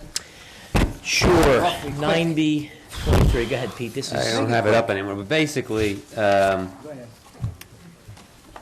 I've said this before, so I apologize if people have heard it. We were talking last year about the recycle center, and we brought in some professionals. And in that discussion about the recycle center, it came up that in other counties and in other towns, they were mining former landfills and making revenue on it for the towns or for the counties from the debris that was being burned in cogen plants, for example. And also then bringing those landfills back to usable sites, they come back on the tax rolls. So when this was brought up in the middle of a discussion that had nothing to do with what I'm just telling you about, I put in the back of my head, and we had special meetings about it afterwards. And then from those meetings, we decided it was worth exploring. And one of the names that came up was the Brinkerhoff entity as being experts in that field. So I think what you're looking at 9B23 is the authorization of a proposal from Environmental Services to go ahead and look at that WDI site as to whether or not we can do the same things that some other counties and towns have done, which is to go ahead and mine it and eventually bring it back to a usable site that can be on the tax rolls. So in other words, the Brinkenhoffs don't have the job right now. No, they do. They do, That's what this was, authorizing their proposal. they're doing it. You gave it to them already? That's what this did. It authorized their proposal. Well, let me just tell you something. I brought the whole package. Mr. Messiniak, hold on one Oh, I'm second. sorry. No, I just want to give you clarification. I had to just confirm my Go recollection ahead. with Mr. Davis. This is merely What? an approval to have Brinkerhoff review and examine the materials that the county of Monmouth has and all of the township's records regarding what can be done with that property, if Absolutely. anything at all. Nothing is being done to examine piercing the lid. Nothing is being done whatsoever. This is a scientific examination about historical records with respect to what's there, what the municipality can and can't do, what the county can and can't do, so that we have a good understanding of exactly what the limitations are with respect to that. There is nothing beyond that at all. This is a due diligence review. But nothing is being done environmentally, so to speak. Okay, let me try to bring some of this paperwork before I fall asleep here. What we have here, I have Brinkenhoff here right now. And this was done in 1999, full environmental report. I have PMK group. That was done what year? 95. What are we going through this thing? There's 4 more. Well, again, Joe just told you that they're not doing an environmental report. I mean, but these guys... They already- did that then, yes, but that's not what's happening now. What's the difference between this company and that company? You're not understanding. I am. They're both environmentalists. But What they're is not, search- we're not doing an environmental study right now. I'll try to make this real clear. Okay, go ahead. She's looking at documents to find out what our options are, if there are any. That's it. Well, why don't you take my paperwork in here, hiring somebody, give it to the planners or the engineers and resolve all this. Here, this is all WDI dumps, right here. You So got- you hand got it the off, Bible right and in we'll look front of at it. you. We'll have her look at it. Mr. Davis, would you further elaborate on what it is we're doing, I have please? drawers of information on WDI that's going to be reviewed. I'll give you some more. No, it's probably the same thing you got, Stanley. Well, wait a minute, I got a few extras. Did we not take this off 4 to 5 weeks ago? Here we got, No. here we got No, another one. for the record, we altered. You did, let me clarify. Go ahead, Mr. You Davis. did take it off because there was a question about ownership of the property and what we could do on Well, it's the property. county owns it. Because the county owns it, but we're not doing anything on the property, so we don't need, for what we're going to do for this review, we don't need county cooperation or approval at this point in time. That's correct. We're looking to see if the property can be reclaimed in some fashion. Right. That's why this investigation is being done. And it's all going to be looked at and evaluated, and then a report given and generated to the council to let you know what your options are, if you have any options. Exactly. Harvey, That was pretty clear. I have a maze of environmental paperwork here. I think the new manager, the new planners, and everybody should be going through this old file. I'll be glad to let you look at it. No charge, you know what I mean? I'm only kidding. No, but there's a few more environmental companies that are in here. I mixed them up someplace in here, but here's another one they call Rust, Waste Disposal, right in here, report too. There's like about 7 of these guys. So maybe you can put a book together and find out what's going on here with all these PM keys and, environmental reports. There's I'm looking for the rest of them. Phew, I don't know why. So Mr. Stanley, Messiniak, understand that we- you just said exactly why we wanted to have this study done, which is that there's a million reports. We want a summary of that as to what our options are. Okay, well, I think you better do is you better make sure. And we're not the experts that can do that. Well, you better make sure that you know what you already paid out on all this stuff, 95, 99, before you go into it any deeper. Make sure that we're protected. What else do you have, Mr. Messiniak? I got Waste Disposal Incorporated, a whole pile. That's what I'm trying to bring up. This is enough right now to tell you, Okay, good. all right? Thank you. Have a good evening. Anybody wants these reports, any of you guys up there want it? Bruce, you got enough of it, right? Making him choke. All right, thank you, Mr. I'll Marciniak. make him choke, yeah. Drive safely. I will. Okay, Mr. Librio, welcome, sir. Come on up. See the blue sign? One, look at it. Mm-hmm. Blue Marble. I can't, there's a chair over there. I'm older than you, sit down.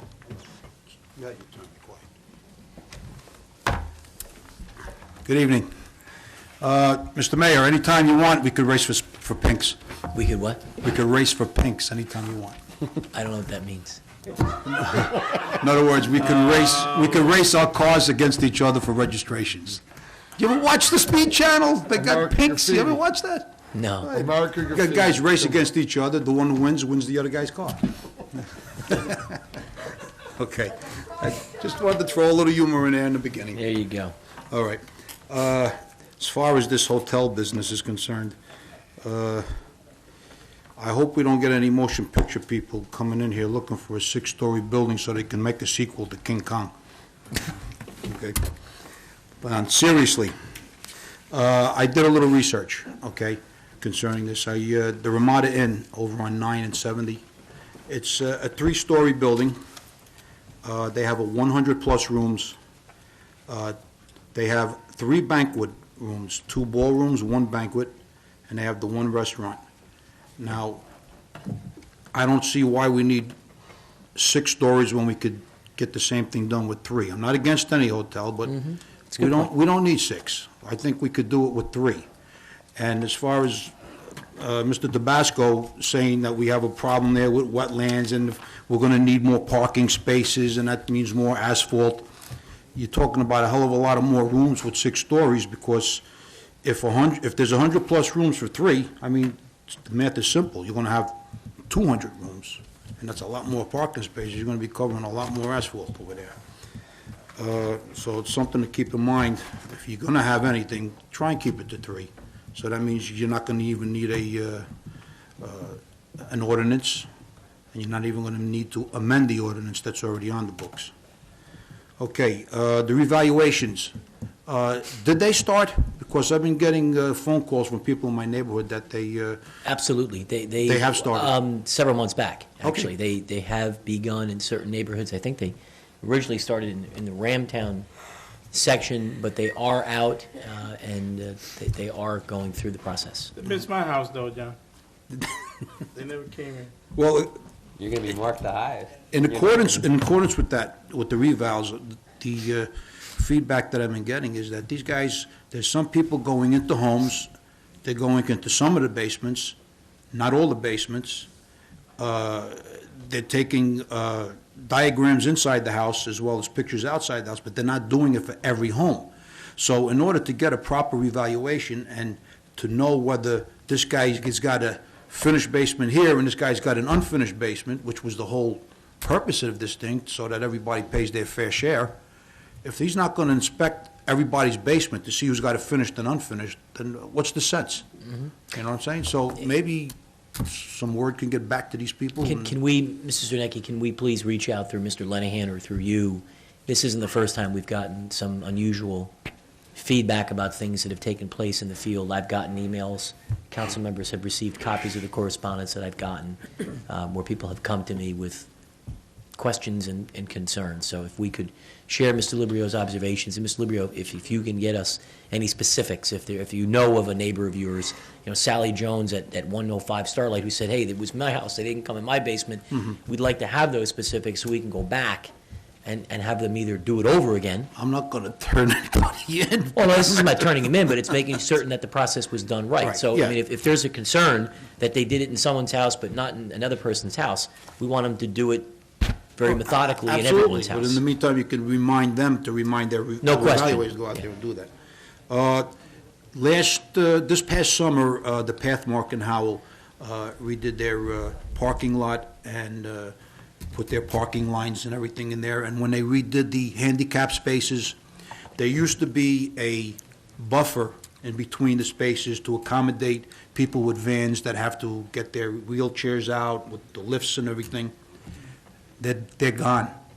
All they have is the handicap spaces there, and one right next to each other. There's no space in the middle for anybody to be able to access getting a lift out of the side of their vehicle to put a wheelchair down there. Okay.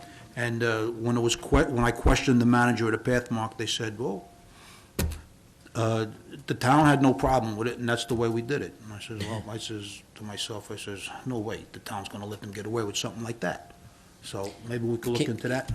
Can we, Mr. Zunecki, reach out through whoever maybe that's a code enforcement issue. I don't know what the ordinance suggests, but let's check it out, and if they had it before, I mean, I would imagine. All right, well, like Mrs. Weidengruber said, 8A6 and 8A4, if you're going to have people come in here giving their, to talk about the issues, you're going to probably have a full house in there. That's, like she said, it's going to go past what the fire ordinance, fire code is, and you might want to consider moving one of those items to a different date or something if you can. I don't know what you can do, but I suspect you're going to have a mob here. Well, yeah. Okay. Okay. Okay, 10.4 was about those two gentlemen that came here and presented their problem with Hampton Road. That road, Princeton, the new Princeton has been opened for 20 years now. And I could see their point that there's a lot more traffic than they had prior to 20 years ago. Those back roads, the only cars that were on those back roads basically were the people that lived there. So, they were living there practically traffic-free. So over the course of the 20 years, they've seen big changes, of course. You got 600 homes in Oak Glen. Okay, and there's a lot of cars there that go down that Princeton, onto Darien, to Hampton, to get out to Salem Hill and out. If you have any idea of closing that street, forget it. You know the problems you're going to create? Every single one of those homes and that's my development, by the way, for the record, I'm on Starlight Road. Those 600 homes, all those kids go to Newberry. Mm-hmm. So if you close Princeton, for them to make the left on Darien, the right on Newberry for the short trip right to Newberry, I mean, you're going to create one big hell of a problem. Well, I think the only thing we said we would do tonight is anything has to go to the police. Well, it's just giving you food for thought, sure. Over and above what they gave you. And the last item, when can we get a TV schedule for Channel 77? So when I put it on, I could see everybody's lovely faces, and then it says, okay, March 21st meeting, 7 p.m. or whatever. Is that possible? Yeah, It's just been hit and miss. Every time I go on there, I mean, I believe the looking at MIS everybody's department, the MIS department is working on a schedule and some other Phase 2 rollouts. We've asked them, for example, to put the date of the meeting, and they've been making some sort of modifications as they've gone along. Is that something, I mean, I know Mr. Davis is a holdover, you've been working on that rollout. Could you maybe check with MIS and let's see if we can get some sort of a schedule where at 12, 2, 5, and 7, there's always a profile of what's on the channel that night. And change the music. I've also talked to them about the lighting on Councilman Malave and myself. That's all I have. Thank you, Mr. Librio.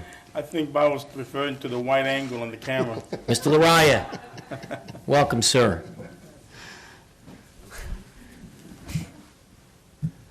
How many more?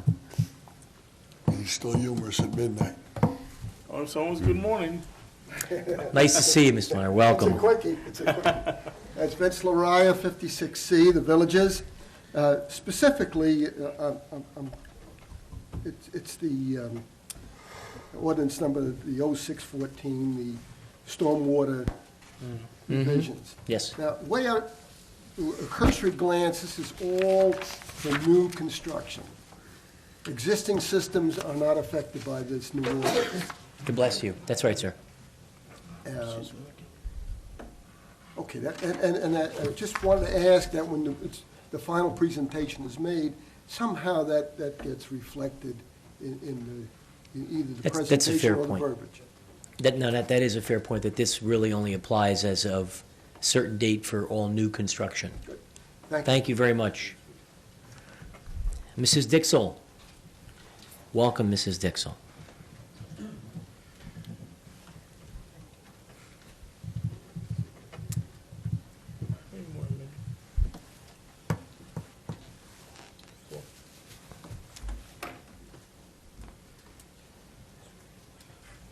Hi, Mrs. Dixell. Barbara Dixell, The Villages, 62A, Village 2. Okay, I did read the letter to you that I got from the township about the post and rail, or the last time about the fence, or I didn't. I thought I'll just read it real quick. Fence 'Cause I in have Oakland questions. Park, what are we talking about? Okay, Manasquan River Park. Okay, we did, when we came here with the villages, we hung the maps tonight, we said we requested privacy fence because some of the easements of some of these homes, 7 houses on Cuesto de Gomerez are in 2 to 5 feet into the easements are 2 to 5 feet into the 50-foot buffer, and 2 houses on exactly are on the line. There isn't this much room on Corso Italian. So when we hung the maps, I told you I had been to Senator Singer's office, and he said he was going to call you at home, which I know he did. Senator Singer didn't. He said he was going to call you at home that night. He said, I'm sure. I remember you telling me you know what he said because he said he was going to call you. Anyway, he told me we were entitled to, because of the easement's the buffer's been violated. We were entitled to some kind of protection. But you agreed the last time. I agree with you. I'd love to get your fence, and we said that publicly. Okay, and I don't fine. think So that's I got the changed. letter, and what we said was we wanted the privacy fence. Senator Singer said chain link and green slats. Okay, and the night I came here, after I had been to Senator's office, Since said, he you know what encouraged that Senator- he would call me at home, you think I can get him on the horn right now? We'll give him I a don't know. call. Anyway, I got a letter from the township. I want to know how privacy fence and chain link came to PVC post and rail. We didn't ask for that, and that's Bill Nunziata's letter, so I want an answer to that. Okay, I have to defer to Mr. Nunziato. I don't know where we're aware of it. I think you have a definite response relative to the fence issue, do you not, Bill?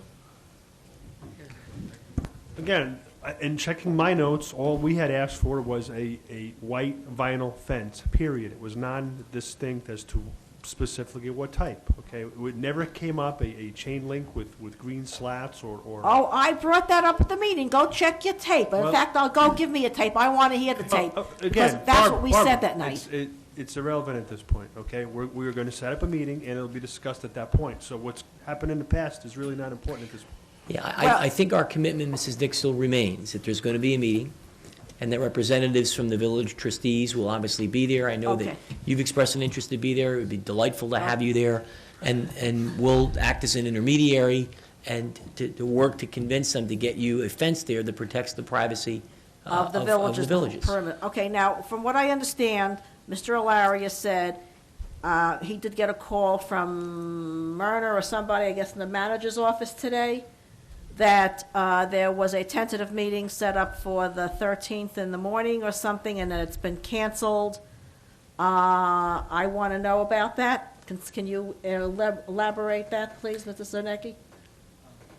I think, in fairness to Mr. Zernecki, that Mr. Davis was probably still instrumental in that. I'm not aware of the meeting. I don't think any of the council There members. is a meeting next week, I believe it is next Okay. Thursday, and it is in fact for, I believe, the road issues. No, it's this week. It's the 9th. Okay, well, in any event, there is a meeting scheduled, all right, then it's this Thursday, for the road issues. Mr. Alaria specifically told me Lariah. it was the fence issue and the meeting scheduled that he was notified on. I don't care. He's absolutely to be notified. He's your liaison from the board. I am the elected, bona fide county committee woman from the villages, and I'm not going to stand for not being notified on anything. Yeah, Mrs. period. Dixell, I don't think that, certainly that... From the manager's office to the clerk's office to anybody. Yeah, I don't think that there was any intentional disrespect to you or excluding you. Mr. Davis, I think, excused himself for a moment. Why Okay. don't you move on to your next item when he comes Okay, back? my next I'm certain he's item got an is- explanation. Okay, again, the 4-ton weight limit signs on Wyckoff, have Barbara, you done anything on Just that? very quick, because you said something that, you mean to tell me because you're an elected county I committee? want to be notified. Oh, you want to be, but the township does not have the right You to don't have- notify you. of If he's anything. notified of some kind of a pending meeting that I've been asking for, all I want to do is be understand that. notified. But I you're just want the saying that respect to notify me. I thought you said you wanted to, you have to be notified because you are a county committee person. No, I Okay. said, I am the county committee. I've been trying to ask for this meeting. I came before you before to ask for the meeting. By all means, notify him. He's your liaison from the Board of Trustees. understand But that. at least give me the respect, notify me also. No, I That's all I'm understand, asking and you should have been notified because you were involved with this, but the reason you should be notified is because you were involved, not because you're the county committee. Because I'm involved, right. Okay. I've been coming here for 12 years, trying to be I'm involved with the village's County committee in my safety and district security. myself, and I never get notified for anything. All right. Mrs. I said Dixon? it wrong. Fine. Mr. Dixon? I'll be honest with you, I wouldn't notify any of you. I don't think this should be a private meeting. I think the discussion should be out and open in the I think- public. Fine. I don't think there should be any private meeting about any villages, Surrey Downs, whatever development it is. I think it should all be in the public. So I wouldn't notify you. I'll let you know now. Okay, Go ahead, and give Mr. Davis a chance to, Mrs. Zunecki's filling him in. Go ahead, Mrs. Dixon. 4-ton What's weight next? limit, is there any news on the 4-ton weight limit signs that are, any additional signs on Wyckoff? I know there's one in front of the village, as I said, we need more. I think only since the last meeting you brought it up. I don't know in Okay. fairness. I mean, I know that was an item for follow-up. We got the list from the most recent council meeting. I think it was sent over to the police department and DPW. I don't know if there is already an update that we have received. Mr. Davis, Mrs. Dixell's question is related to Wyckoff and tonnage limitation issues. It was brought up at the very last council meeting, and Mrs. Dixell wanted an update from then until now about what action may have been taken pursuant to that from the last meeting on February 21st. I believe we sent a request down to the police department. That's what that's what I kind of just summarized. Okay, because we are, whether it's because of the construction or anything, we're getting a hell of a lot of extra traffic down Wyckoff right now, and I don't know why, but it's really picked up. And I don't know what the exact reason is, whether it's the construction on 524 or what, but we're getting an awful lot of traffic.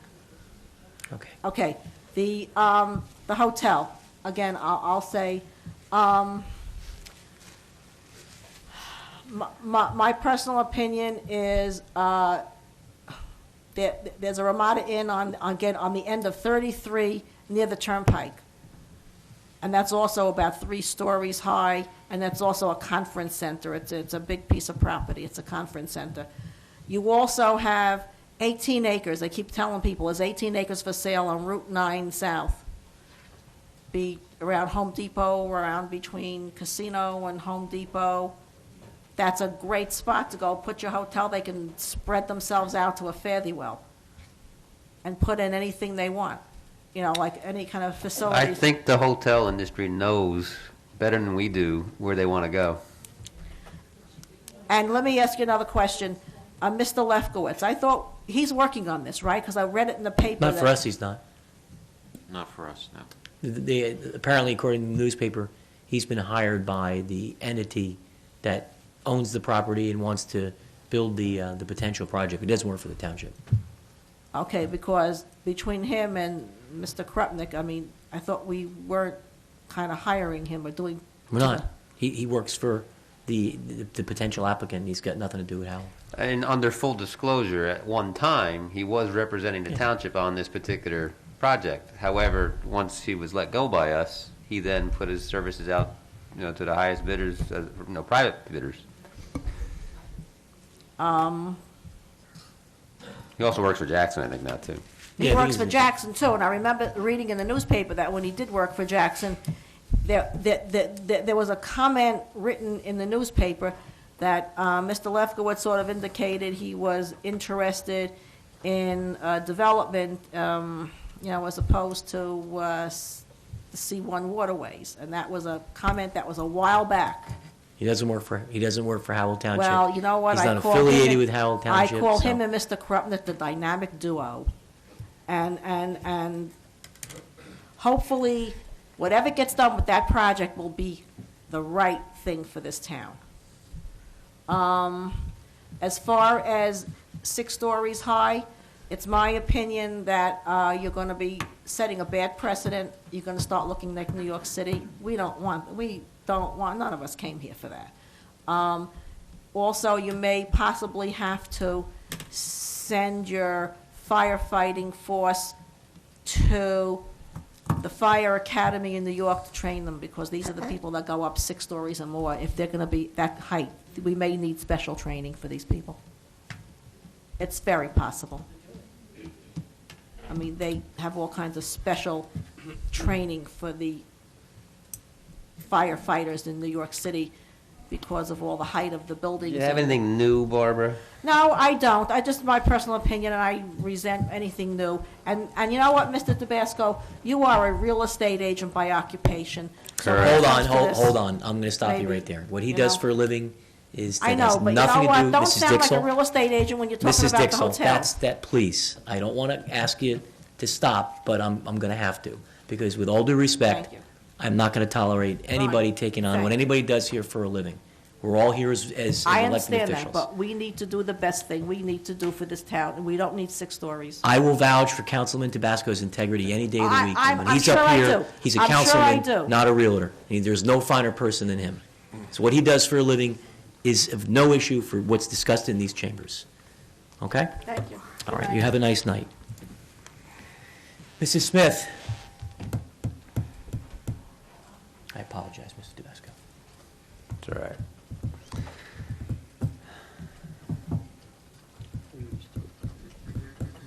Well, we should always ask if people have anything new. If we've already You're right. heard it 3, 4 times already. Good evening, Mrs. Smith. Welcome. Come on up. 12:10. I'm going to limit my comments because of the lateness of the hour. I had about a dozen things that have been hanging fire, but I'm just going to comment on a couple of immediate things. Firstly, Stop missing meetings, Mrs. Smith. you missed me, huh? Okay, I'll remember that. That's nice. Thank you. Pauline Smith, 54 Vanderveer Road. I was going to start out by commenting, how about Mr. Banker Walsh, you hand out samples? Talking about people's professions. Since I wasn't at the last meeting, welcome, Mr. Zanicki, and if I can do anything to help you, the ladies in the office know where to find me. Right? Thank you. Mr. Davis? Very true. And I try to help whenever I can. Firstly, the WDI. Who owns it? County. Right.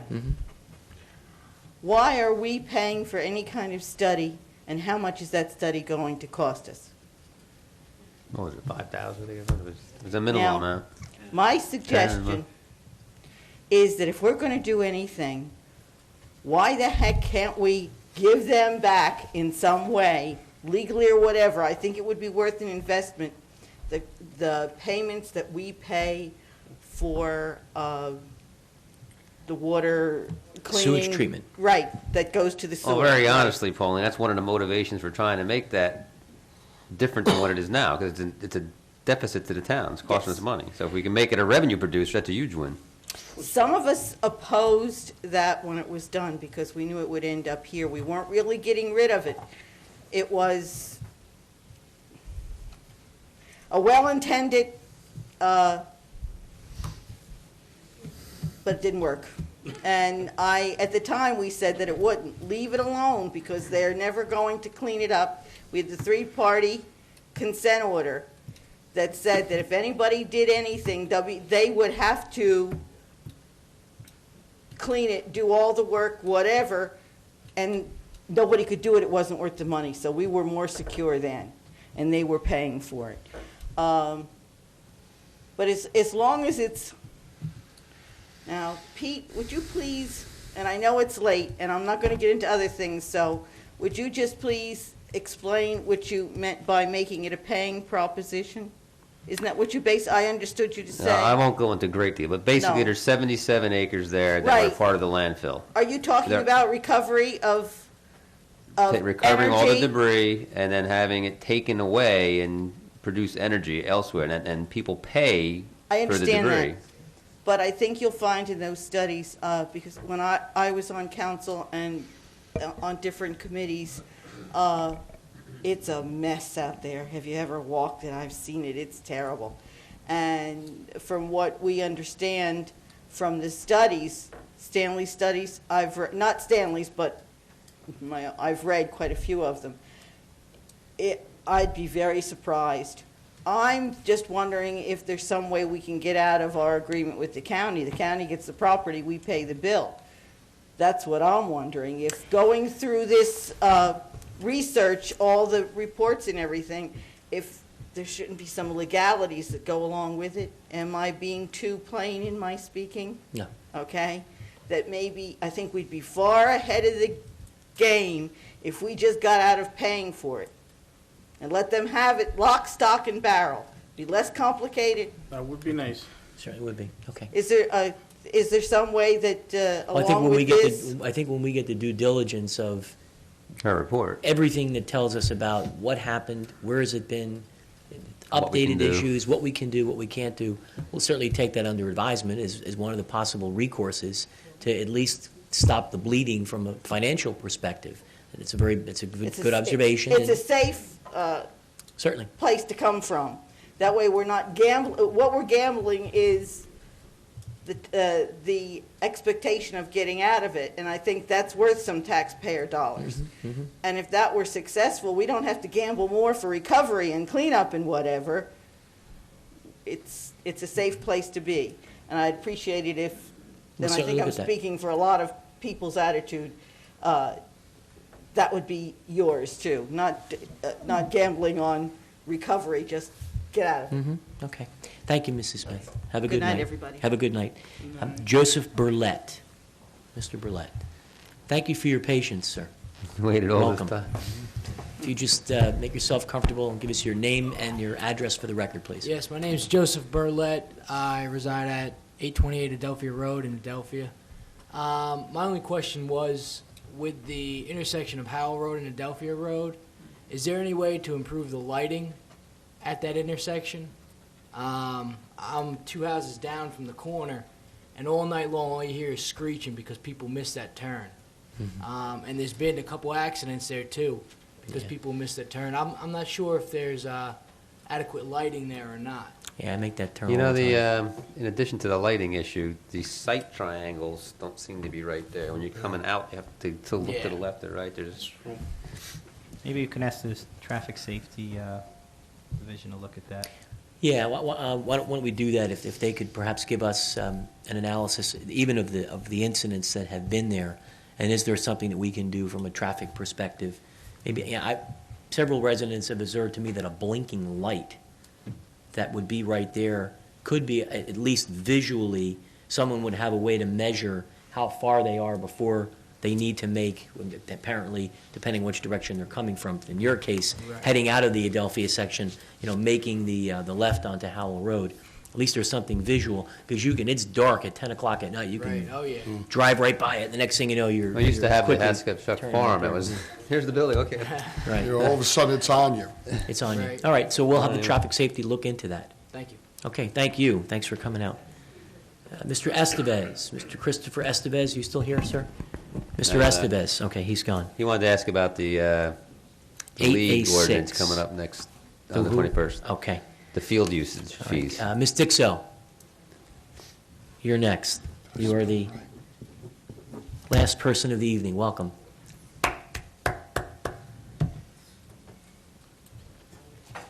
As you approach, please just, of course, give us your name and address for the record. Ms. Dixell, by the way, is our local Board of Education liaison. Are you here on that business or something else? No, Okay. We haven't had a report in a while. You'll get us up to speed soon? Yeah, Okay. nothing important going on at the local level. Okay. It's all at the Freehold All High School regional. level. Just give us your name and address, please, for the official record. Carrie Dixo, 18 Mackenzie Court. Welcome. Thank you. Welcome to our new manager. It's nice to have somebody at the helm of the Titanic. I hope we're not on the way down. Iceberg ahead. A couple of things. On Route 33, we have an SED zone, and I was wanting to get a definition of a use in an SED zone. One of the uses for SED is agricultural maintenance facilities. Okay. Can I have a definition for what an agricultural maintenance facility is? Sure. I'm going to turn to either Mr. Zernecki at-large knowledge or Mr. Nunziato, perhaps with more practical application from a Howell perspective. Why don't you give it a first shot, Mr. Nunziato? Gee, thanks. What I really would like to do is... Did you call it up? Try to pull it up on the eGov and see if it All actually right. gives a definition. Why don't, let him give it a second to pull it up on the internet. Do you have another question that we can go to while he looks it up? Yeah. Okay. Since we've been discussing a lot of the traffic issues, Buckaloo Road, we had actually had the speed limit lowered We did. from 45 or 50 down to 35. 35. It's not working. It is a long straightaway. People obviously have fun driving on that road. There happens to be in front of the Hollycrest development, which I don't know if you would be familiar, you're familiar with Hollycrest, Deer Run and Hollycrest. There's a hill that crests right before Mackenzie Court. Children have been playing, well, teenagers have been playing and skateboarding there. It's about 10 of them on a daily basis. Somebody's going to come flying up over that hill and hit these kids. There needs to be some sort of sign that says children at play, skateboarders, blind hill, something to that effect. Looks like Mr. C's noting it. I mean, I personally have almost hit these kids myself going the regular speed limit. So, Okay. these people that fly 60 miles an hour down Buckaloo. That's insane. All right, we'll make a note to certainly determine what kind of signage can be put I there. can tell you from experience, though, that the PD is very reluctant to put in child-at-play Yeah. signs because it kind of encourages a safe atmosphere in the roadways, which is not That's where right. you want them to be. Yeah, that's right. I thought you were going to say you were one of the 10 kids that were... Wait, they don't want the roads to be safe? No, they don't want to put the signs up.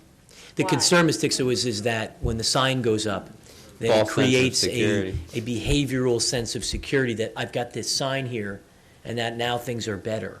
And Right. unfortunately, what happens is people that continue to drive at those kinds of excessive speeds on those kinds of roads, they continue to drive at those kinds of roads, and perhaps other people who live there now think, well, gee, I guess it's safe, I have this sign up.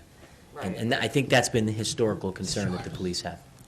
Well, maybe, plant a patrol car right on the side behind the big tree that's on the corner. Well, I think two things Their is quota that in, we 1 can, week, Buckaloo. we can certainly see if we can get the police department, specifically, this is Buckaloo at, like, which portion again? Just for Mr. Zernecki's perspective? How I far would down s- is this? I would say, well, I mean, it's all of Buckaloo, but when people really reach their top speeds, it's right in front of Deer Run and Hollycrest, the new Okay. development that's. So been perhaps we going can in ask the for a while. police department maybe to kind of situate a car there and issue summonses But the because next there's couple the of blind days. crest, if they sat up on Desai, Yeah. people would not see that they're. Well, I think Police are maybe, there. maybe different than children at play is some sort of a sign that talks about a blind spot or an unusual traffic pattern. That might be more appropriate so that the driver is cautioned to do something different rather than creating a sense of security for someone that may live there. Or maybe even speed bump, or, the little ridges that you guys were talking about. Yes. Just a All right, quick so we'll- question, Ms. Dixon. There's kids playing in the street? Yes. They're playing on the street, on a blind site. That's not small of them. No. But kids are kids. So, well, kids are kids and parents are parents, and perhaps we should find out who those kids are and reach out to their parents and maybe prevent them from playing in that area. I know I'm on the minority in this, but I keep saying, kids do not belong in the streets. Period. And I'm not saying that the car should be, or the driver should be speeding, obviously, but even if a kid gets hit at 35 miles an hour, this is still going to do a lot of damage, God forbid, to a kid. So we should obviously take care of the speeding problems, but also address the issue of the kids playing on the streets. I think I keep saying this. For 3 years I've been saying this. Kids does not belong in the street. They just don't. Because we went back with this basketball hoops a couple of years back when, I said no basketball hoops in the streets, those portable ones, because of, the kids nowadays, they dare you. They see you coming. Kids do dare you. And they kind of stay there until you get real close to them, and then they back off. And then as you continue moving forward, they kind of jump in at you. And, one of these days, God forbid, like I said a couple years ago, somebody's going to have a real bad day at work, and they're going to come home, and God forbid, it's not going to, one of these kids are going to stay there and dare them, and something's going to happen. But I agree that the speeding issue has to be addressed, but also the kids should be discouraged from playing, especially in that area, since it's a blind site or a blind spot anyways. All right, did you have a definition, Mr. Nunziato, or anything you can add on this SED application? I only can get one for agricultural use. I don't see one for agricultural maintenance facility. And even in the permitted principle, the PPU uses and SEDs, it doesn't specify that, so I don't know where you, No, I found agricultural maintenance. specifically where in the code. I mean, I'll have it certainly in front of pursue me, it for you, but but I just need a little bit somewhere more. there when I went and looked it up. Okay, I just need a I little bit just don't more have it with me, I'm information just to pursue it, because it's not, it doesn't come out. So under the SED uses, what did you find for agricultural? Well, again, it's just a PDF table, so, I mean, with the document, it actually has a definition, so I'll try to pull it up. Perfect. While he's doing that, I had some time ago come in, and I just wanted to follow up with what I had discussed prior. I had a request for exploring an ordinance addressing the requirements for background checks for Megan's Township Law employees. sex offenders and criminal offenders that were township officials and employees. Specifically, the people that have access to property via construction, permits, public works officials, land use officials. I think it's very important that we do have checks on these people that are coming into our homes. And I know that Mr. Gannon said that he was going to check into that, and I was just wondering if there was anything that was ever. Mr. Zaki, you want to? Actually, if I could respond to Please. that.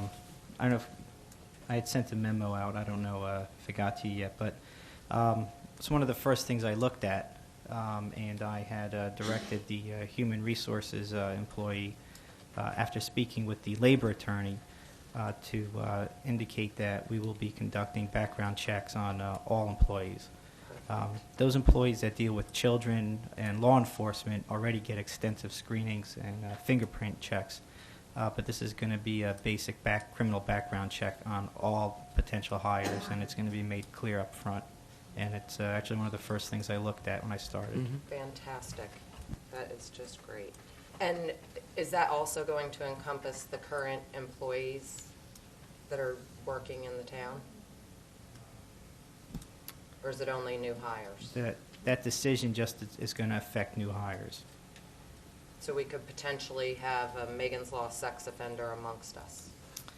That I'd have to, in terms of looking into that, I have to check with the labor attorney as to how we might review something like that. I mean, it's disturbing because there at one time was somebody that worked in the town that was in fact a Megan's Law sex offender. So when I found this out, I was extremely disturbed. They're no longer working in the town. But the fact that they were, and that they were a registered sex offender, I find appalling. So I think that it's I important, think it and would- maybe do look into I it. think it would be very helpful to the new manager if you told him who that was, privately. Privately, yes, I would be more than happy to do that. Let's see, anything else here?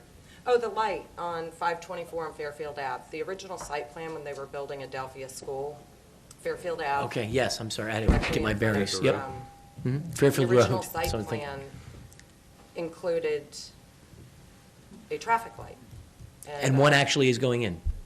Yeah, I was told that like a long time ago. It's a county, Takes forever. it's not something that's within the township's jurisdiction. That apparently is a county project because it's on 524. Mr. Nunziata, do you know anything about that? You're doing fine. Well, please, finish it up. Actually, there was some issue with one of the houses that was very close to the road, and they were trying to negotiate a settlement with that buyer because they did have to acquire more property, and it was a long, lengthy acquisition process, and that is what was holding it up. But it is pursuing forward at a snail's pace. But it is something that the county is, we don't have the jurisdiction on that one. Great. And I think that's it, unless you've come up On the with a SED definition. issue, maybe you guys can caucus offline if you find something, Mr. Nunziata. You can look at my screen here. This is what I have, and I will pursue it. I have the notes, but Okay. just so you can see what I have here. Actually, Carrie just reminded me of something, and you might see this when you go home once in a while. The ramp that's been closed for some time now, I happened to look left up the ramp as I was heading north the other day, and I noticed that the guardrails going all the way back towards 33 had all the steel taken off. So either the state's taking it off, or somebody's actually stealing the rails. No, they were actually doing, believe it or not, some landscape work, because I had gotten a call from someone, and apparently the DOT was doing some conventional landscape work. They needed easier access to get there. The guardrails are apparently going to be going back up. Yeah. The guardrails that guard. Yeah, yeah. They'll do that, but they won't Thank renew you the very ramp. much. Thanks, Have a Mrs. great Dixon. night. All right, that closes the public portion. Just be reminded that on Tuesday, the 14th at 7:30, we have our public participation meeting here in these chambers. And on the 21st at 7 o'clock, we have our regular meeting as well. And anyone else have any other business? Yeah, I would like to say something if I could. Go right ahead, sir. While he was on Yeah. meeting, when's the next budget meeting? You didn't pick a date. We need to select a new budget date. I'm not certain where we are. Yeah, I think you guys are working on getting to us on a potential new date. That's fine. All right, Bob, you can go. I would like to say that Ms. Dixell and Mr. Larry, it took me a little bit off guard. Just to tell you shortly, about 2 weeks ago, me and the mayor had a conversation. I came here on like a Thursday afternoon, and there was a meeting going on with the Sports Federation with the mayor in his office, and there was Councilwoman Schumacher in the back meeting with the people from Glen Arden. And I told the mayor, what am I, chopped liver? I was elected to represent the people. I didn't even know about these meetings. And he said, you could be there. Well, now, Mr. Dixon comes up here and tells me there's a meeting tomorrow. I don't even know about it. There is a meeting Thursday at 10, according to my computer schedule, All right, on the railroad maintenance, not on the fence issue. Is there any kind of protocol here? Actually, there is. Well, there used to be, they would rotate who they called. When I say they, I mean the management from the town. Can I respond to that? Yeah. The protocol is, depending on what the issue is, we would say, perhaps we'll call around and say maybe a council member or two should be present. But the majority of the meetings that take place in the manager's office are basically routine in nature. It's part of the job to have meetings with residents, with professionals, and the council is not invited to those. It's not because, for any other reason than it's routine stuff. But if there is a topical issue that requires your input, or we think in our best judgment, we really need to have council members here, that's when we call around. And you've been to one or two of those. The mayor has when he can. Mr. Tabasco has. Mrs. Showmaker has. Even Mr. Malabay, I think, has attended one or two. Well, I would like to know in the future, because the best serve the people, the more information I have, both from the residents and the professionals, the better I could serve the people. I mean, to sit there and listen about the roads, listen to our professionals' input on it, our managers' input on it, helps me to form decisions. I felt like it was being left out in the dark, and no disrespect whatsoever. Let me make a brief comment on that. I wasn't prepared to say anything on it, but I'll be candid. I get, as mayor, and I'm certain that Mayor Knoppert got the same thing, I'm certain Mayor Morrell got the same thing, with the mayor's responsibility, and in fact, Tim pulled me aside shortly after I was elected and said, there are many more aspects and complexities of the job that you will have as mayor than when you were a councilman. People invariably think that they want to talk to the mayor. So I get about 25 to 50 phone calls a week. On average, I get about 100 emails a week. And many times residents, they want to meet with the mayor. So I have no objection. Any of you is welcome to come to the many meetings that I'm often at in the mornings before I go to work and the evenings when I come here to meet with residents that have an issue, would like to sit down with me. But at no time are those meetings ever designed to prevent anyone up here from knowing that they're taking place. In fact, Mr. Pody in the clerk's office maintains an electronic log of my calendar at all times for the very reason that I never meet with anyone unless there is an acknowledgement on behalf of the administration of specifically who I'm meeting with and what their intent is. I get a call from a resident who says, I demand to meet with you. I have a problem with this particular issue, and I demand to meet with you.